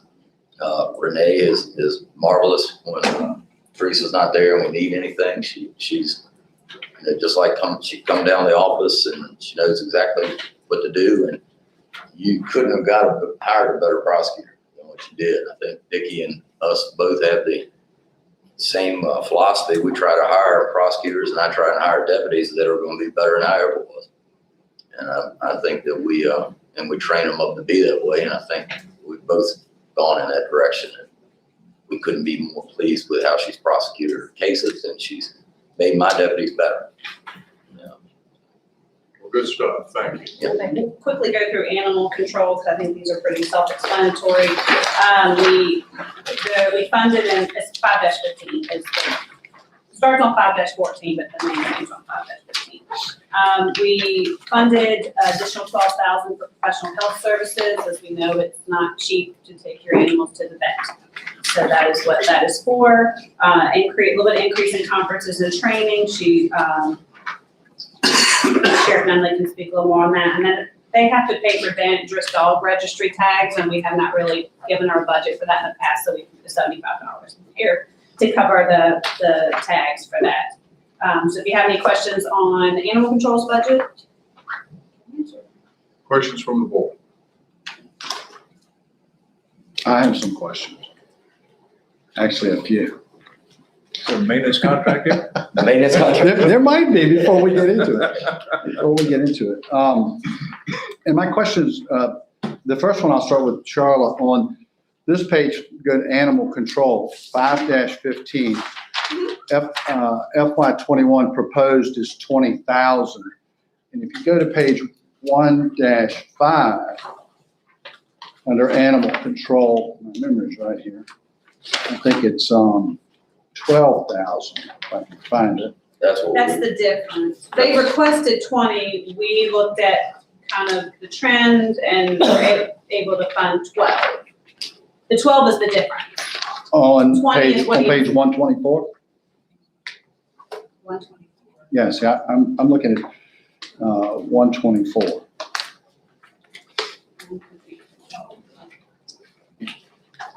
Yeah, that was correct, though. I requested $20,000, Right. and I got back that we were able to fund 12. The reason behind that is that some of that unfunded mandate you were talking about earlier, maybe a stretch here is an unfunded mandate, but when we take animals into custody, it's no different than taking people into custody. We're Right. required to provide the medical care. It's regulated by the state vet's office, and very strictly, the animals are considered as evidence, so we have to maintain them in a condition better than we receive them. And it costs money, especially if they require vet care. Right. So those are vet bills. Are you still getting enough? So I'm on 1-5. 1-5, okay. Yeah, I think I said 124. I think I said that. 1-5, Yeah. the 20,000 was what he requested. Right, The 12,000 is what was funded. okay. But to get to that 12,000, it bumps that line up to $20,000 because he started with 8. Right. So he was requesting 28,000 total. We gave him 20,000. So the request column is so you guys can see what they requested. And proposed is what we were able to fund. Right, this says FY 2021 proposed $20,000 on page 5-15. We had 8 in there already. 20 is the proposed. Right. 12 is the difference, is what you actually had to fund, because he started with 8. It's just throwing you off because he requested 20. But when he requested 20 additional, it would have made his budget 28,000 proposed. We only did 20 total, which is an increase of 12 versus an increase of 20. Okay. You get enough dog food donations to cover still? That's helping a lot. Yeah. It certainly is. These are primarily for, this request was primarily for veterans. We had one case last year that was $23,000 in veterans. The judge didn't feel it was necessary to put that much of a constraint on the offender, so he only ordered her to pay back, I think, $3,000 to $5,000. Yeah. So we were stuck with the rest. Wow. She wouldn't have been able to pay the 23 anyway.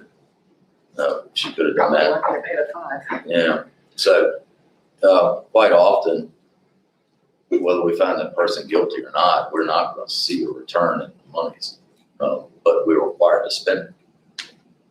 So if you put 20 in there, and to be quite honest with you, if I spend $30,000 in vet bills, we're gonna pay $30,000 in vet bills.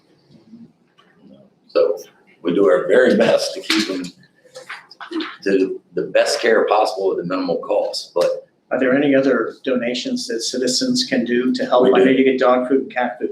we do, actually, one of our vets in the county here keeps, they take donations, and when people do, they call some and say, hey, you have any, medical needs? We have $2,000 here in an account, it's yours, come by, you've got $2,000 worth of free vet service sitting here. So we do that quite often. If you want to put that on a Facebook post, have animal control do that, we can forward it onto ours, spread that word a little bit more. But that's That's a good thing. quite Is often. it Claus and Paws? It is, He Claus Paws does it, and I'll be quite honest with you, he's done some comp work Yeah. that he didn't have to do, but he's waived quite a few bills over a few years. And I love him for it. So my next question is, to go the opposite direction. On medical insurance, it goes down 28,000. Sure where you're at. Well, is that just the difference of why it went down from, I'm on page 5-11. In You're in fiscal control. year 20, it's going down 28,000. Medical insurance is going down. So you're in the sheriff's budget, so I was still in Yep, yep. animal control. Yep. That's based on, so when I do the budget each year, I have to budget the health insurance based on the plans at the time I do the budget. So what this is if he had any vacancies at the end of 19 when I was budgeting for 20, I would have budgeted the highest possible plan that they may take. Once they're employed and they decide to take a single plan or the employee and spouse plan that's less than the family plan, then I true it up during the budget process. It's the cushion, basically. I hired more single folks last year. Right. It was just a question. So let me ask you this. If we go to auto insurance premium, $27,080, that's, my question there is, do we shop for that, Our insurance is through Baycorp, right? which is, we're a member of, it's member jurisdictions across the state of Virginia. I don't think that you would get a cheaper policy, but we can shop it if you would like. It has been shopped in the past, but not since I've been here. They are one of the largest insurers of local governments in the Yep. state of Virginia. Kind of like local choice with healthcare.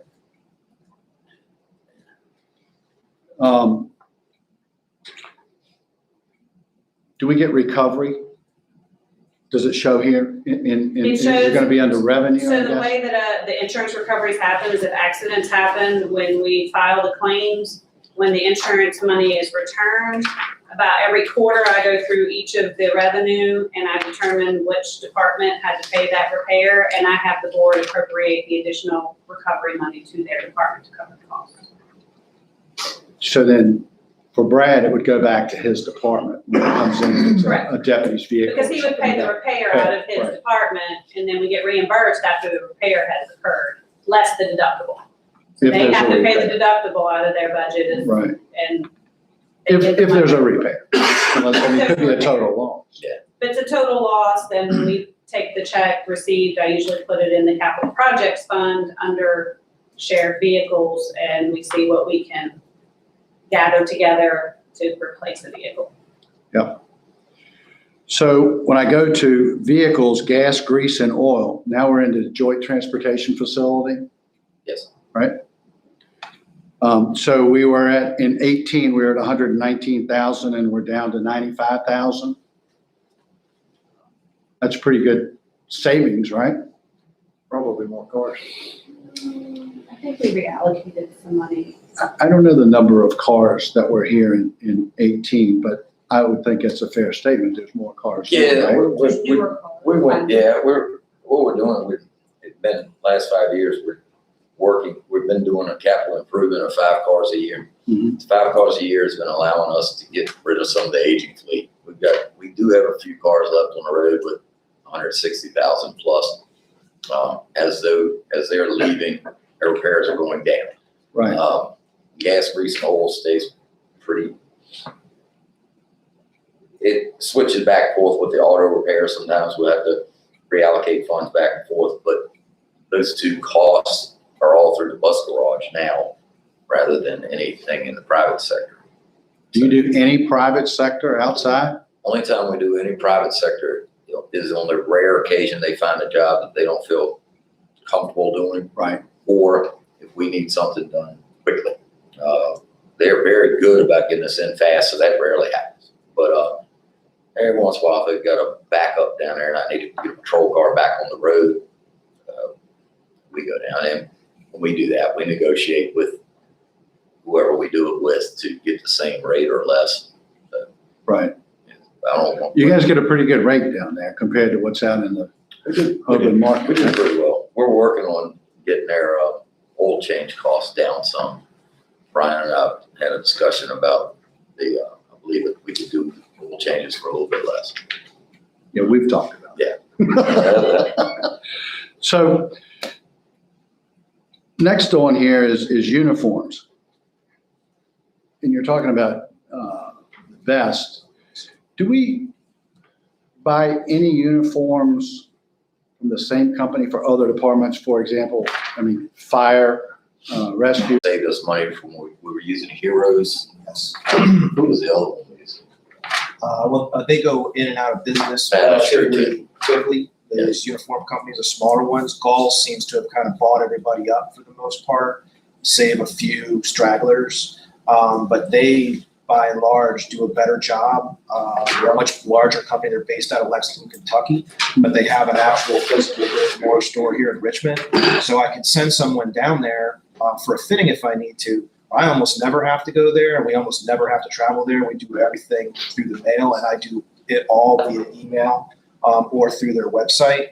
And so we get prices that are quoted that are well below. We don't pay retail for anything, not even close. And body armor is what hits us. That's why, because you might as well say $1,000. It's really close to that number when you get to all the carriers, the external carrier, internal carrier, the panels, and they have to replace every 5 years. So 43 full-time people and then part-time people on top of that we have to supply body armor for.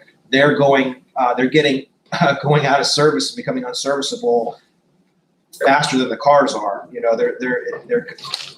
don't stay around that long. So and they have to be fitted to that particular deputy. They can't be reused. We can put any deputy in any car, but the vest is personal to that deputy, so you can't reuse it on another deputy because it won't fit them, first off. But not be something the vest company would warranty. They're actually serial numbered to that specific deputy. And then they go out of serviceable shape every 5 years. So So every 5 years is the we cycle. have to buy a new one. Yeah, and they usually, the prices go up a little bit, Sure. the technology changes. What the deputies are using recently changed over the last few years. You see a lot more of the external carriers now, rather than the internal carrier like I'm wearing right now that you don't see. You see the ones that are on the outside a lot more. They seem to prefer those more. I'm just old and set in my ways, so I wear mine the way I always have. So they're, but the cost wise is negligible. It's not All right. that much more, it's a little bit more, but not too much. Okay. The $4 million under FY 2021 proposed, is there a difference, Charlotte, between FY 2021 proposed and FY 2021 forecast? I'm on page 124 again. Because under 124, under sheriff, FY 2021, it says forecast is 3.8 million. And under 511, it's 4,014,000.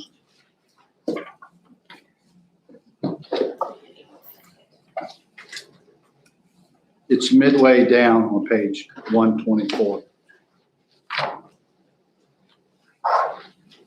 I would have to look at why that's different. That agrees to the 2020 adopted. That should have been changed. I can revise that. Okay.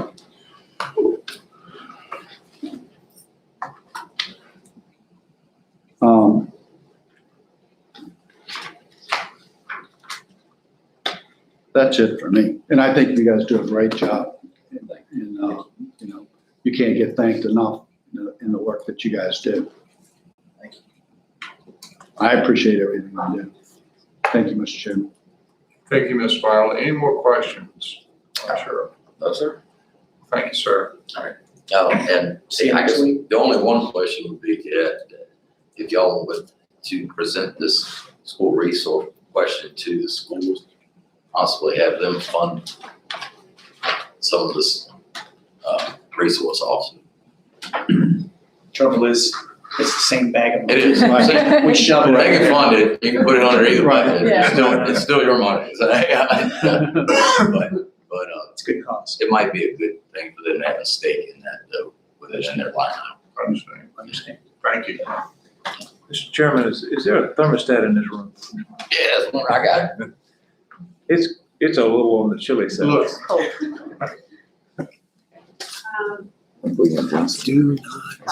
I won't pay attention. would y'all like to take a 5-minute break? Yes. 5-minute break, please. 5-minute break. 5-minute break.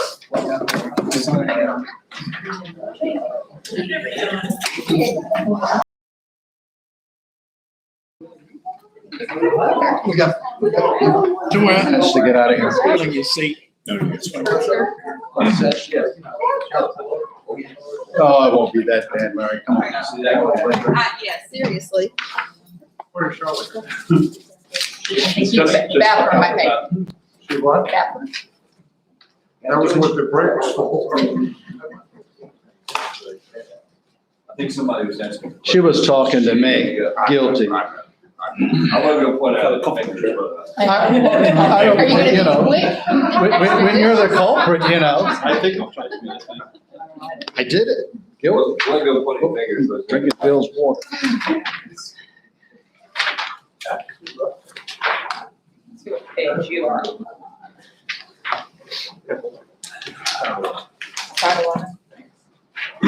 Tom, you want to be succinct? Yes, sir. That's what I just asked you.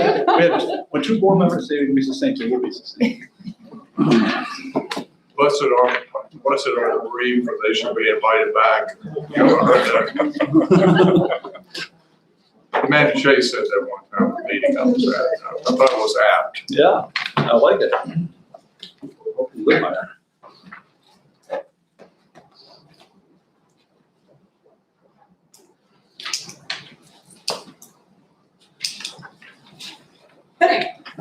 Okay, Tom, you ready to go? You want me to go over the minimum? I think they, Or do you want to wait for Charles' introduction? You want me to? no, I'll go. You go. I'll go, thank you, sir. Essentially, majority of my budget increase has to do with the new radio system. Currently, we have 6 radio shelters. In those shelters, we have fees or leases on 2 of them. We're moving to 8 more, and of which we have 4 of them will be associated to either a land lease, increased lease on for the rental of the tower or the ground space. That brings us from 6 plus 8, 14. The good news is we're going to drop off 2 of those when we go to the new system. We currently use both of those. Now, we have some board members here who successfully gave us some rental space on Powhatan. We have some, also some other people get some proper space on Huguenot, and we're building 2 towers. So that's economically, I think we're making the right choice in the long run. We strategically looked at, and it's hard to make sure we looked at reoccurring costs, and we try to keep reoccurring costs down.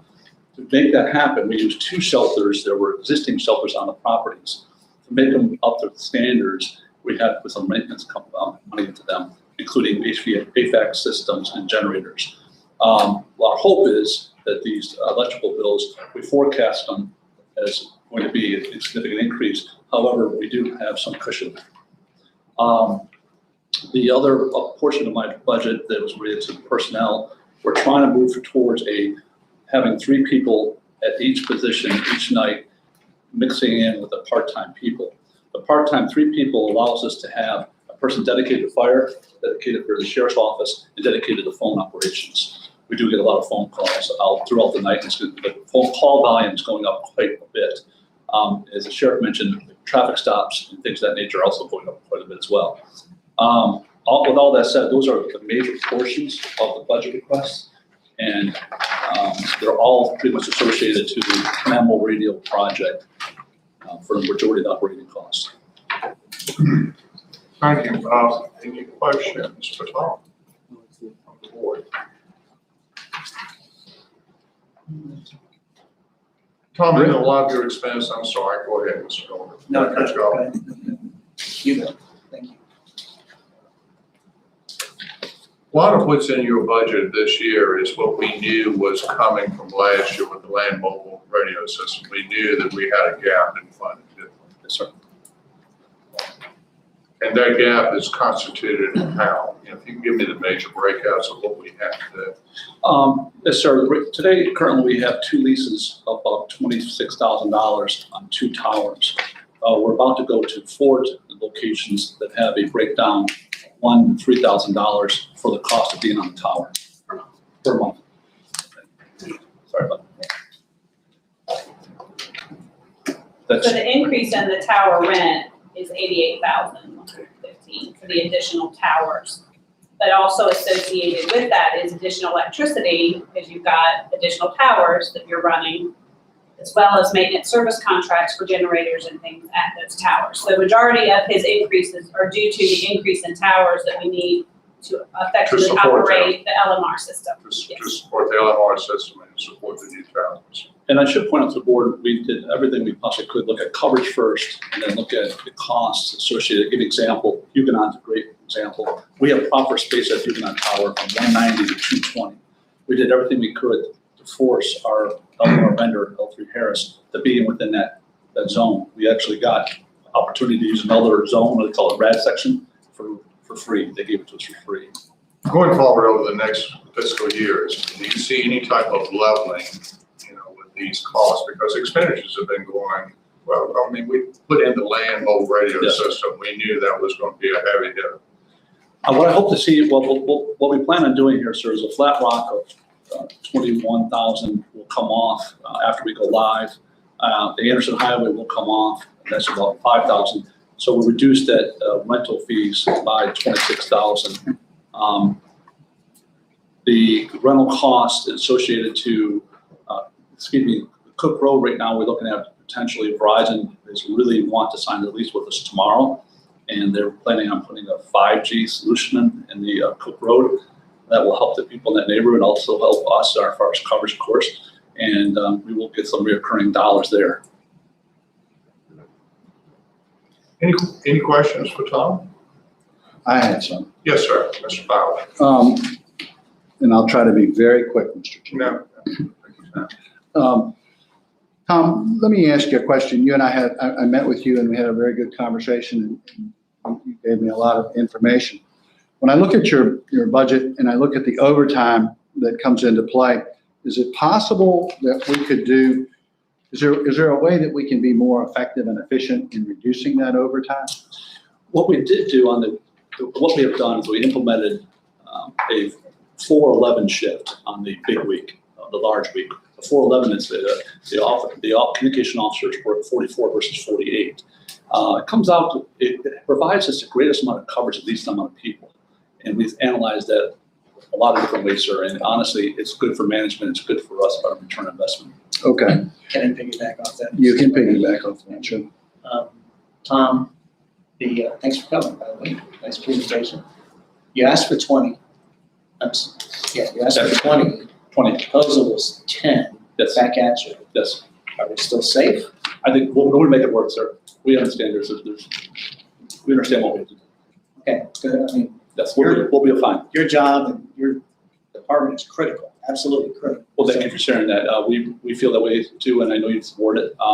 What we hope to do is take that part-time dollars, take those overtime dollars, and maximize our coverage. And we do try to reduce when we can, even on midnight shift from 1 a.m. to 6 a.m. But hopefully with this new person coming on board, we'll have that coverage all the way through. As the sheriff mentioned earlier, finding part-time people with the qualifications is very difficult, Right. and you have to put them through a 40-hour class, and that's a difficult thing to do for a full-time person having another job. And what we also find is a person that has some skill sets that are usually retired from another communication center. We do everything we can to do that. We're pretty blessed, though. We have some great people.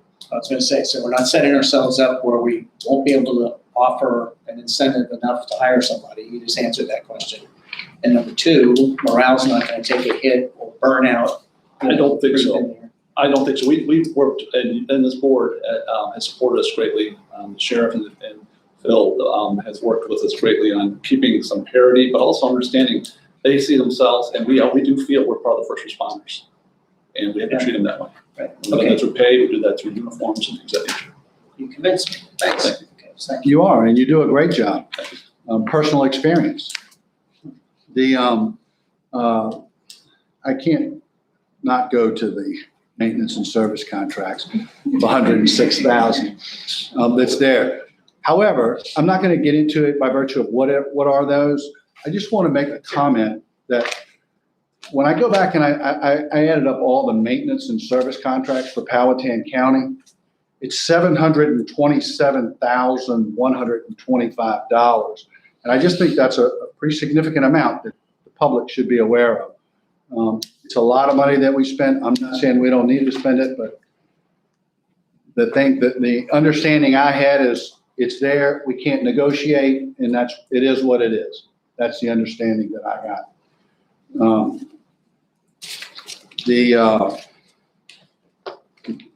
One thing that surprised me on that, I don't know what the page number was, but I think, did you request, Tom, 72,000 in maintenance and service contracts? I believe the $72,000 may have been recurring. Majority of our bulk of our maintenance right now is associated to the LMR, which is about 42,000, and the phone systems. That's the bulk of our maintenance cost right now, the existing LMR, manual radio, and the phone system. Now, it should be noted, when we do go to the P25 system and the new system and the legacy system being the VHF, we could drop off that maintenance. There's opportunity for us to have it for concurrent for a while for safety and also transitioning, but we can also give it to the schools. There's a discussion point there with you, the board needs to be involved in how we want to do it. Yeah, and the LMR, the thing that I want to bring out with that is next year, we need to prepare for like $425,000 for fiscal. Is it 425 or 450? 423, I think it is. Yeah. But if there, yes. Yeah, it's a large amount of money. It would 1 year after warranty, it would be 2022. So, Right. And then And right now, we had a little setback. We tried to get a tower on Monte Road. The tower was tore down. That was hoping to be a Department of Corrections tower. We did that with the purpose of getting it for free rent. But the 420,000 is every year, It would be starting next year, 2022. 2022 or Right. actually potentially 2023, Right. depending on when we go live. And I misspoke of the request for 72,000 for maintenance and service contract, so I apologize. It was the IT department that requested 72,400, and they got 34,000. I apologize for that. Thank you, sir. I have one more question for you, maybe two.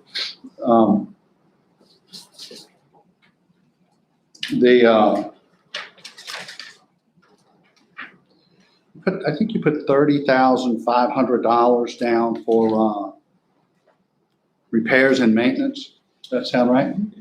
Combination of both, that would be a combination of both. Yep. We are UPS batteries, at this point in time, any one site can be between 3,000 to 5,000. We have a rotation of batteries of 3 to 5 years. We're doing that 4 years. We're taking that midpoint, if you will.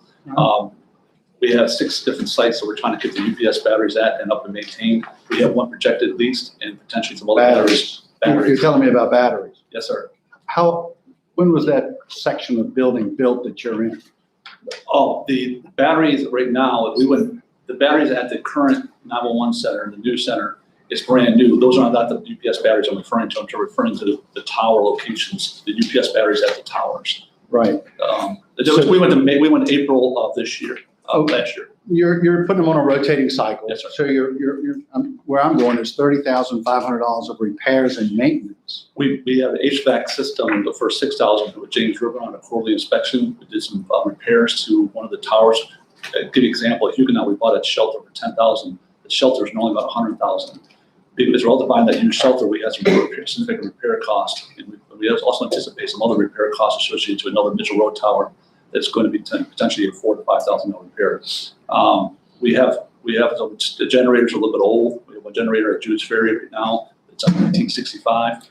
This is all money we're spending at towers, in repairs and Yes, maintenance yes, at sir. towers? Yes, sir. And how many towers do we have? 6. One owned by the county. But we're going from 2 to 6, right? No, For 3.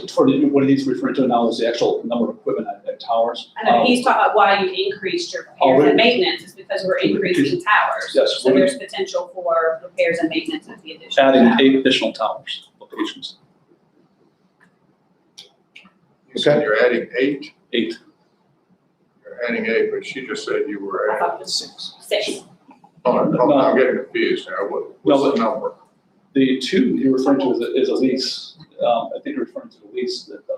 I just wanted to be clear that we're not, the reason you increased it was because you're gonna have more towers. I don't know the exact number, I apologize, I misspoke on that. So I don't know the exact number, it's just he's increasing his budget because we're gonna have more towers to have to do repairs and maintenance on. Am I saying that correctly? Yes. Okay.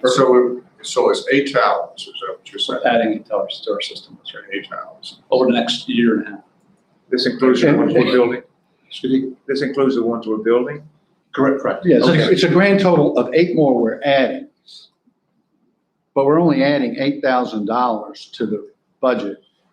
The total request is $30,500. Majority of new towers, we have the new generators and new HVAC systems. We don't anticipate any. Yeah, but you don't want to get me into the HVAC systems. We hope that they're under warranty and. Okay.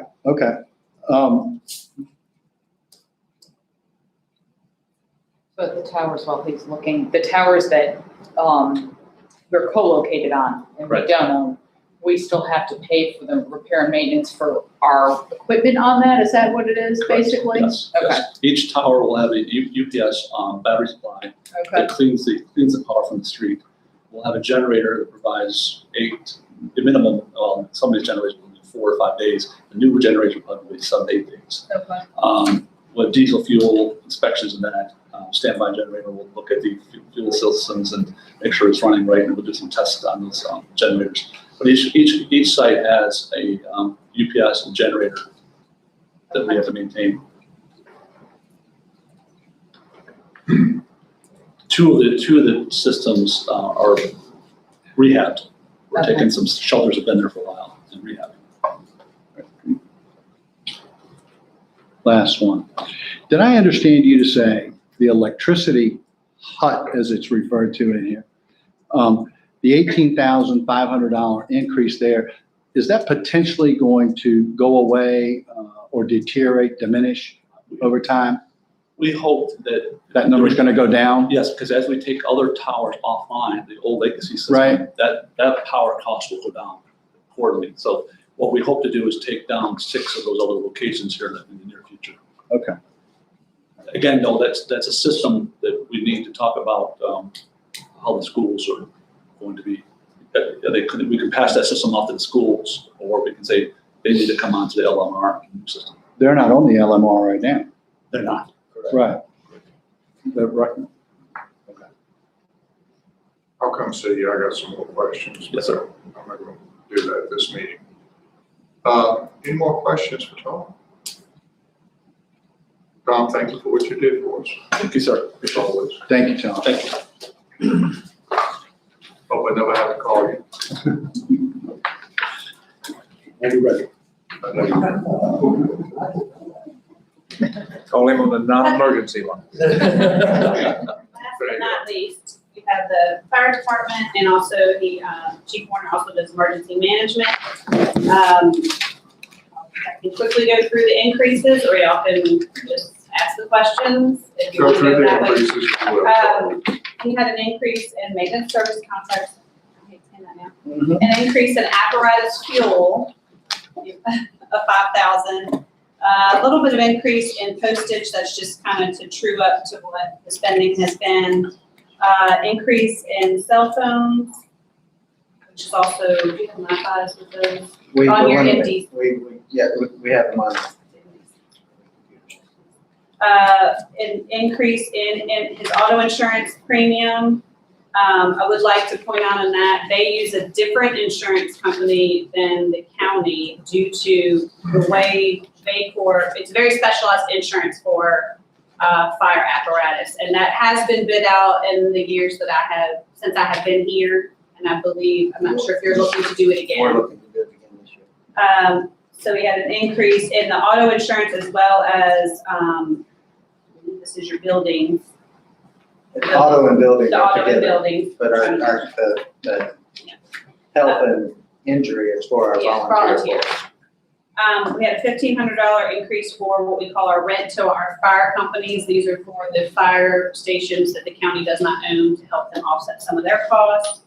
It's an increase in conferences and training, put some money in for some community education for our elementary education, some other education material that he can speak on. Increase, last year we weren't able to fund his full training and seminar budget, so he requested to increase that this year for his, the training.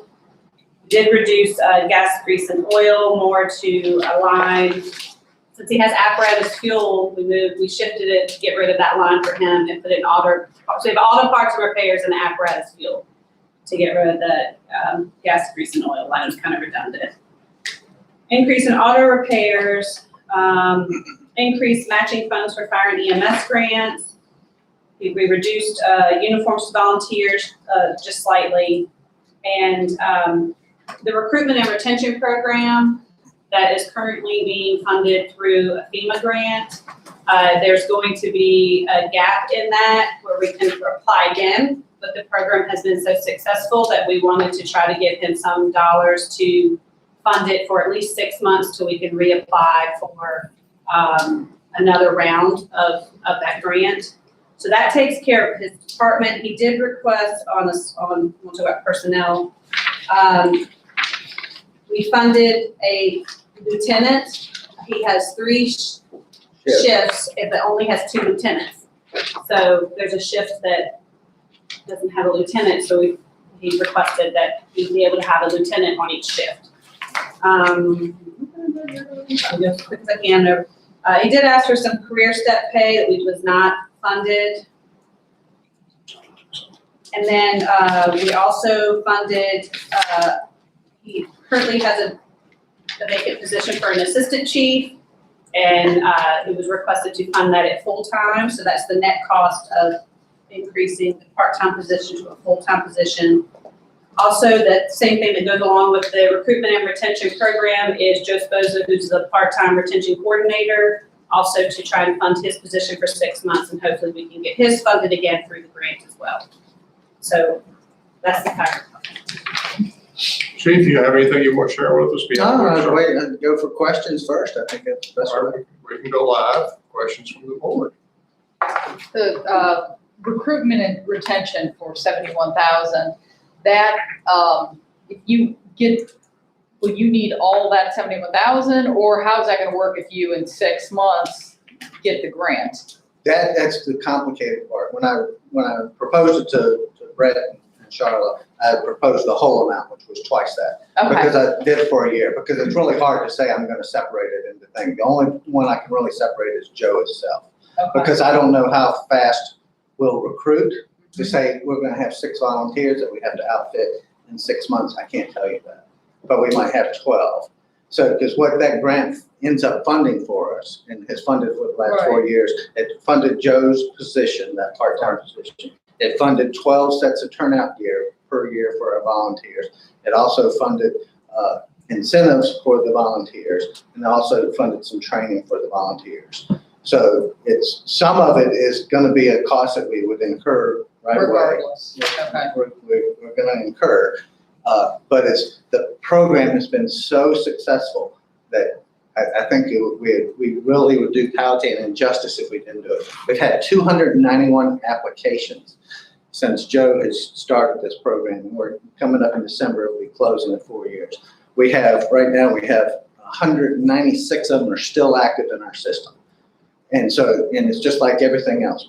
They just don't come in and they're firefighters or EMS providers. They have to get trained and certification before they become part of the team, so to speak, at least a responding part of the team.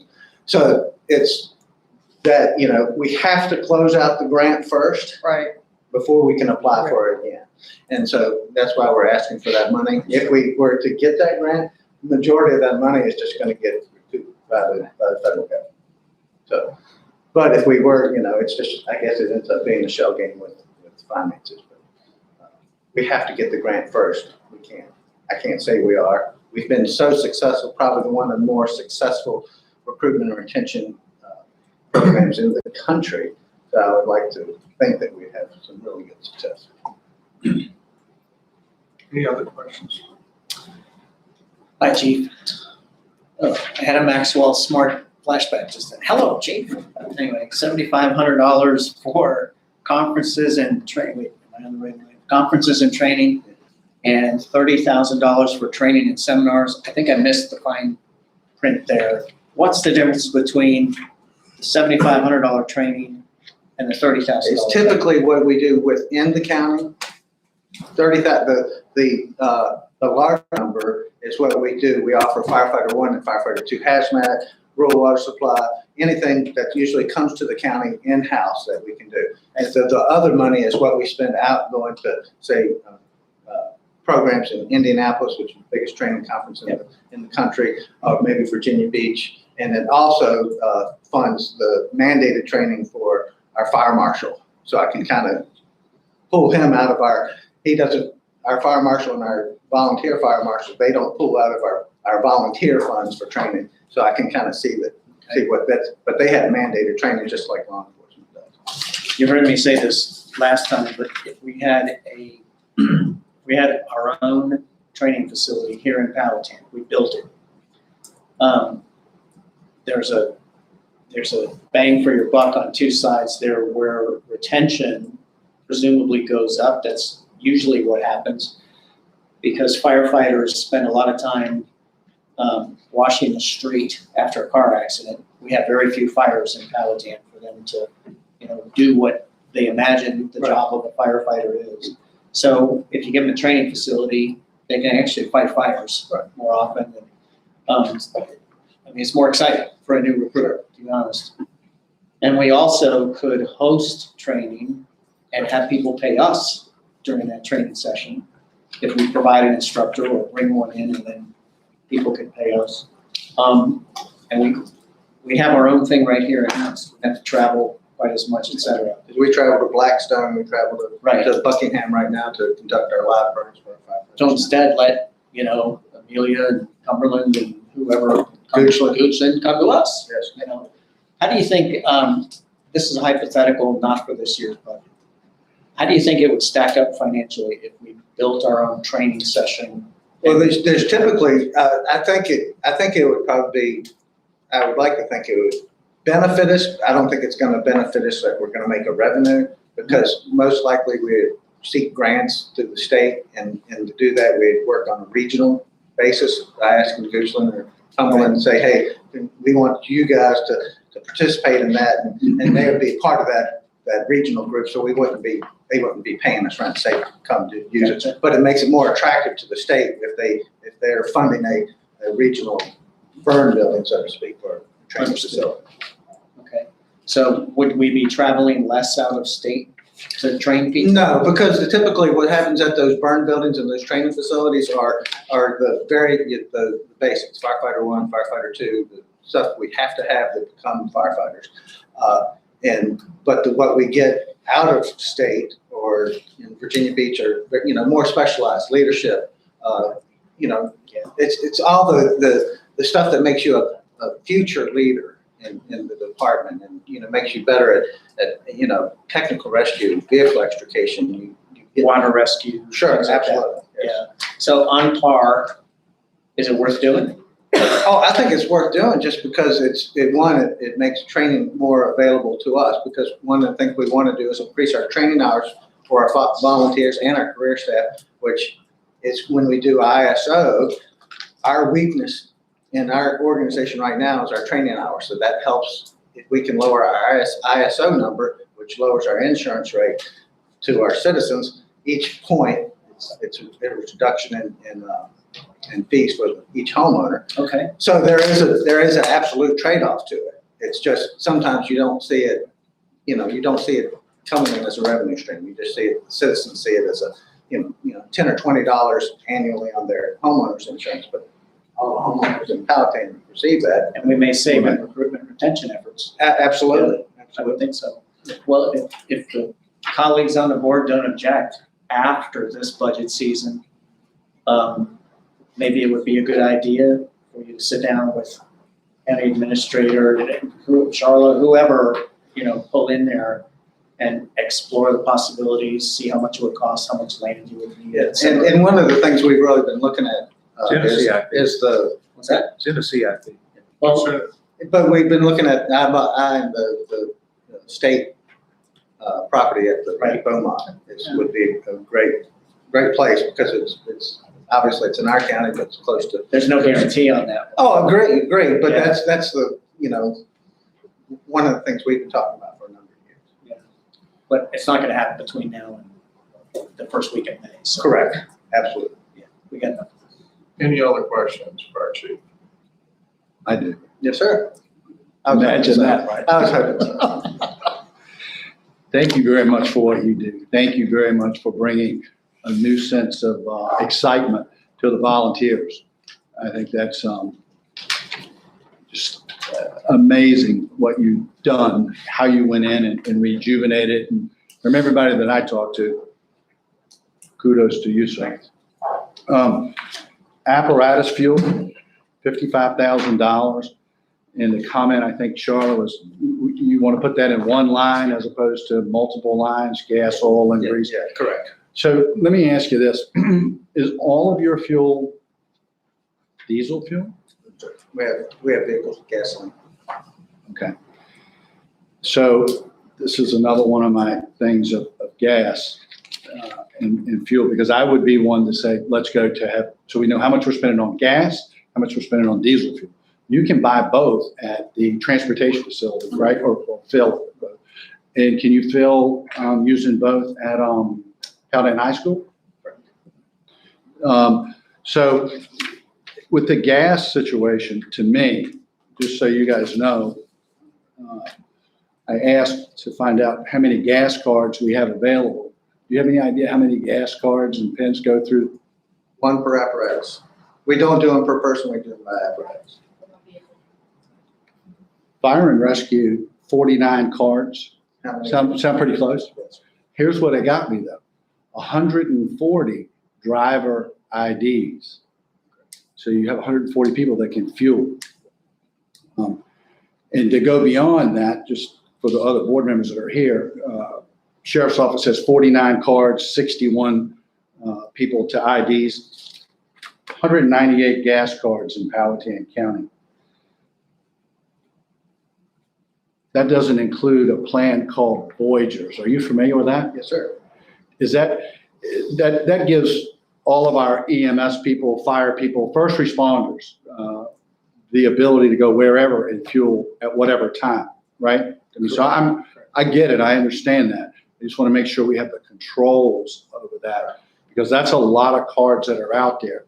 And from what I understand, we manage it pretty well, but it's a lot, 198 gas cards. The other thing I'll bring up is cell phones. So the fire department, is it through the chiefs at each station that have cell phones? Yes, sir. How does that go? Our cell phones there's two in our office. Right. Fire marshal has one who has the physical phone given by the county. Yes. I do the stipend.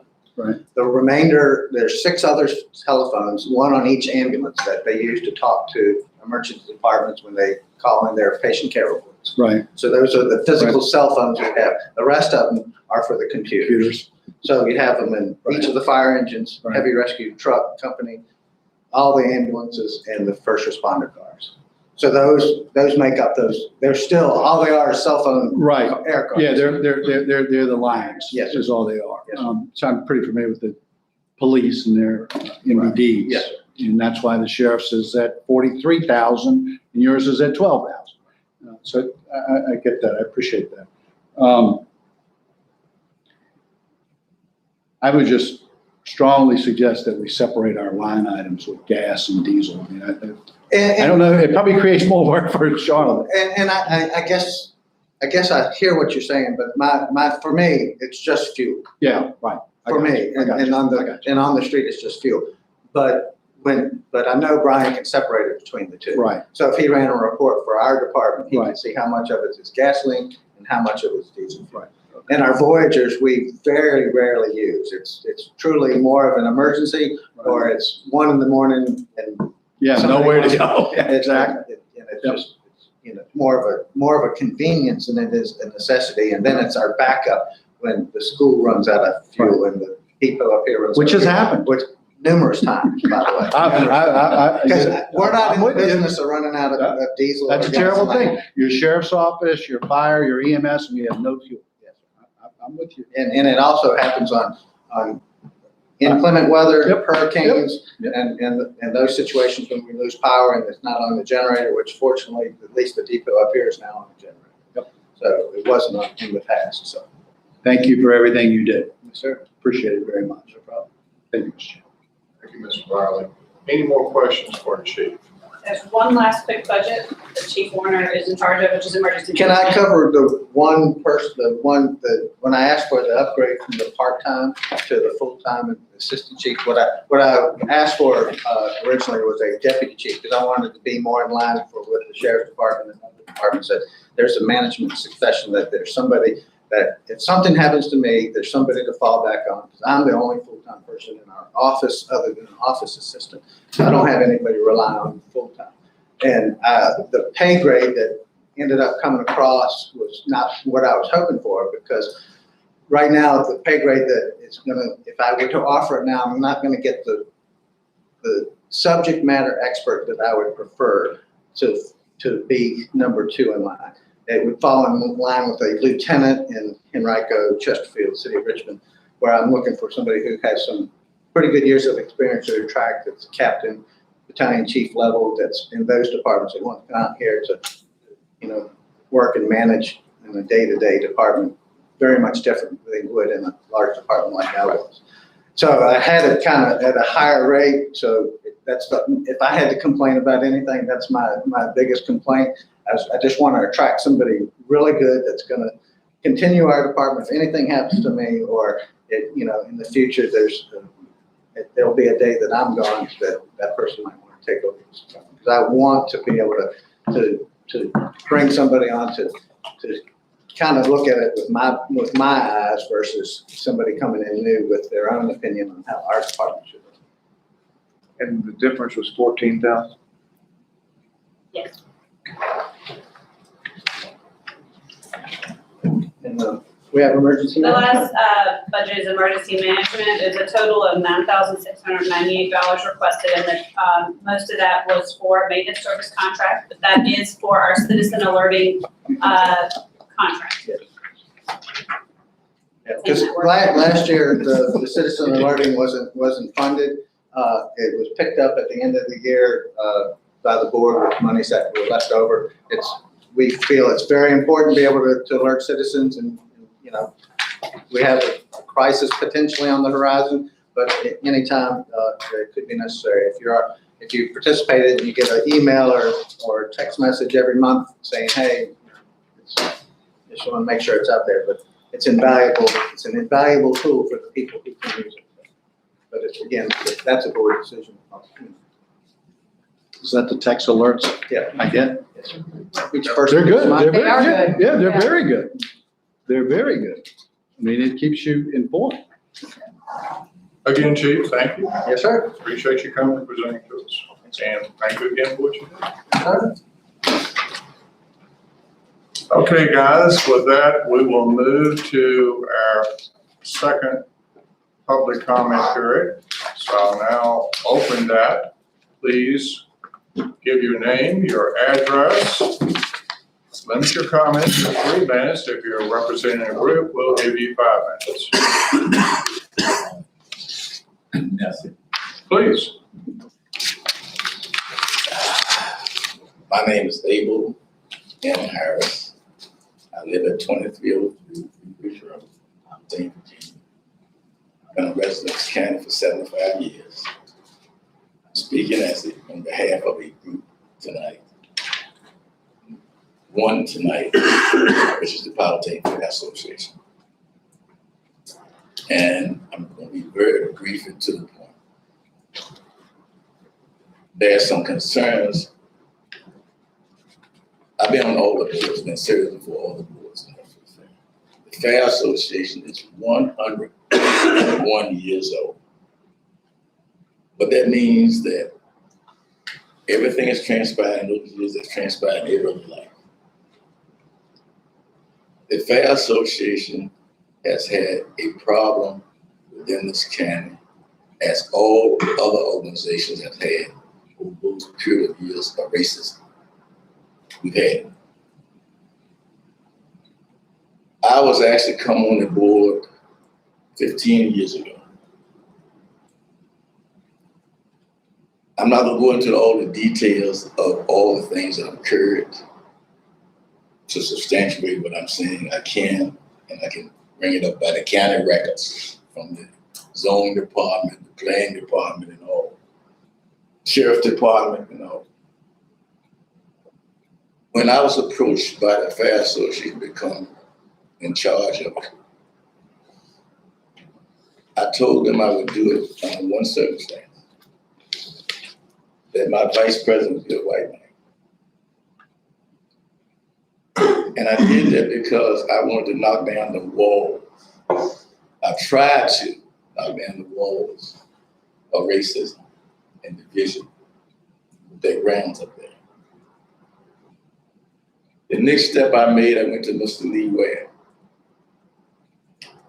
And I said, Lee, I've got a problem. We have a problem in this county. Lee agreed. That year, we run the fair for 5 years, 5 days, excuse me. It was generating about $3,000 out of 5 days. It had attendance of 525 people. I appealed to Lee.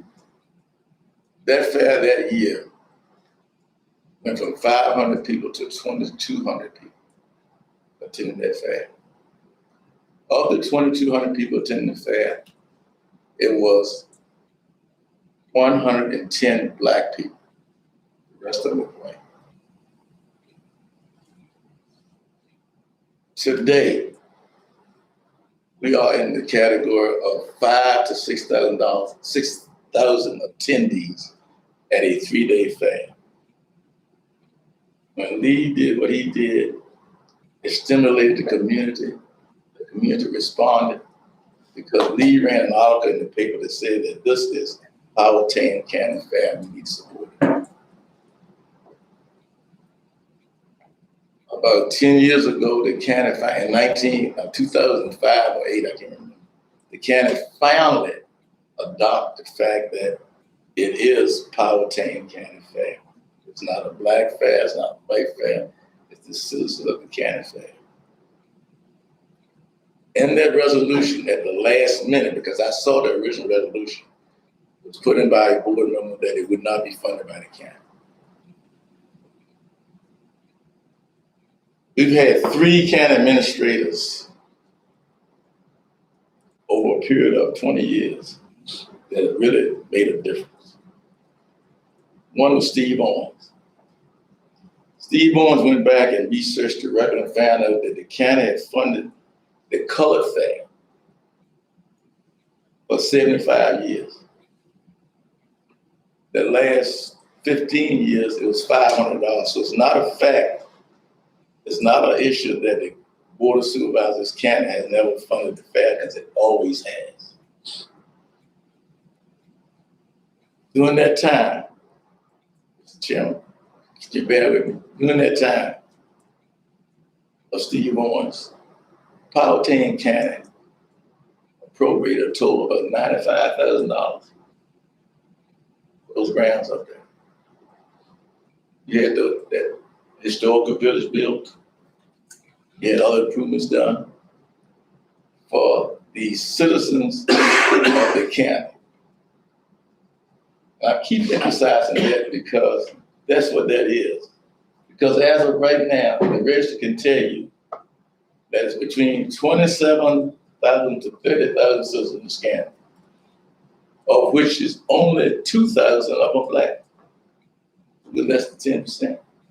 And I can state for a fact and show you records that every event that we have up there, that the citizens of this county benefit and enjoy, that is only maybe 175 to 200 black citizens that attend.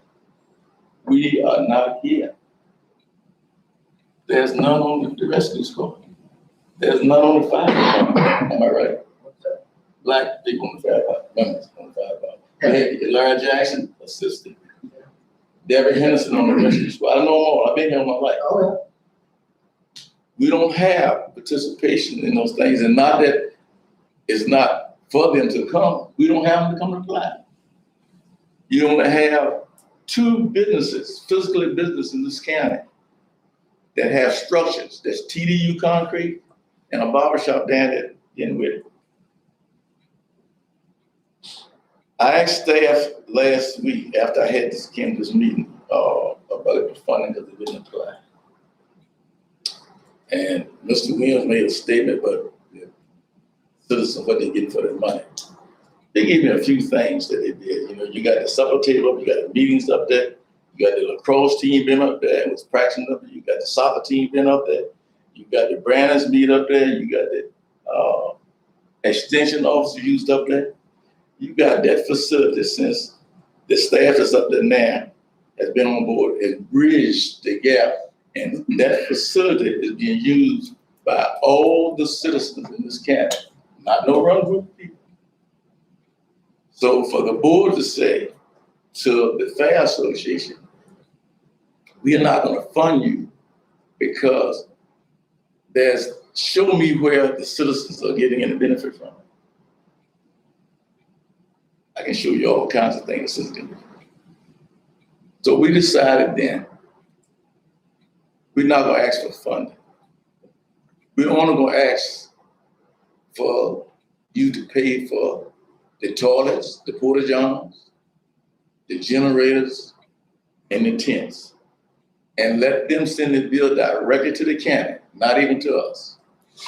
We don't want the bill, okay? And that amounts to about $5,000 or $6,000. The governing body in this county has had steady groups after groups after groups after groups. And the last one that met, they came up with a memorandum of understanding that they would fund the Fair Association with $5,000. It would be incorporated in the Parks and Rec budget. The Parks and Rec would assist in the preparation of the fair and all, and that was done up until one county administrator said, where I came from, we don't do this, so stop. And that's where we are right now. But I just wanted to make that clear that the citizens of this county receive a great benefit from that association. The first farmers market was held at the fairground, and the one that's going on right now for the Bible village of it should be back at the fairground because that's the most viable location in the county for us. And we didn't charge a dime. We don't charge for meetings. Anybody can call and want to meet up there. So it's an asset. It's an asset. Those grounds are. And now Abel Harris, because of the things that I have done in the last 15 years I've been there, has become a rival of the Black community as well as the white community. So I'm stuck in between. And I'm always, but I do what I do because it's the right thing to do. 8 months ago, I left a meeting, going home, and got the back glass shot of my car. Made a report to the sheriff's department. Okay. And 2 other things I'm gonna say and I'm finished. Corruption. You hear a lot about that. Misappropriation of funds. You hear a lot about that. Mr. Williams said that maybe they're putting the money in their pockets. But we had 5 people that come in that organization and try to take that money and they form another organization. In the courts of Powhatan, I took them to court. In the court of Powhatan University. After that, we had another group came in and made an accusation that the staff that's up there right now, including myself, was stealing money.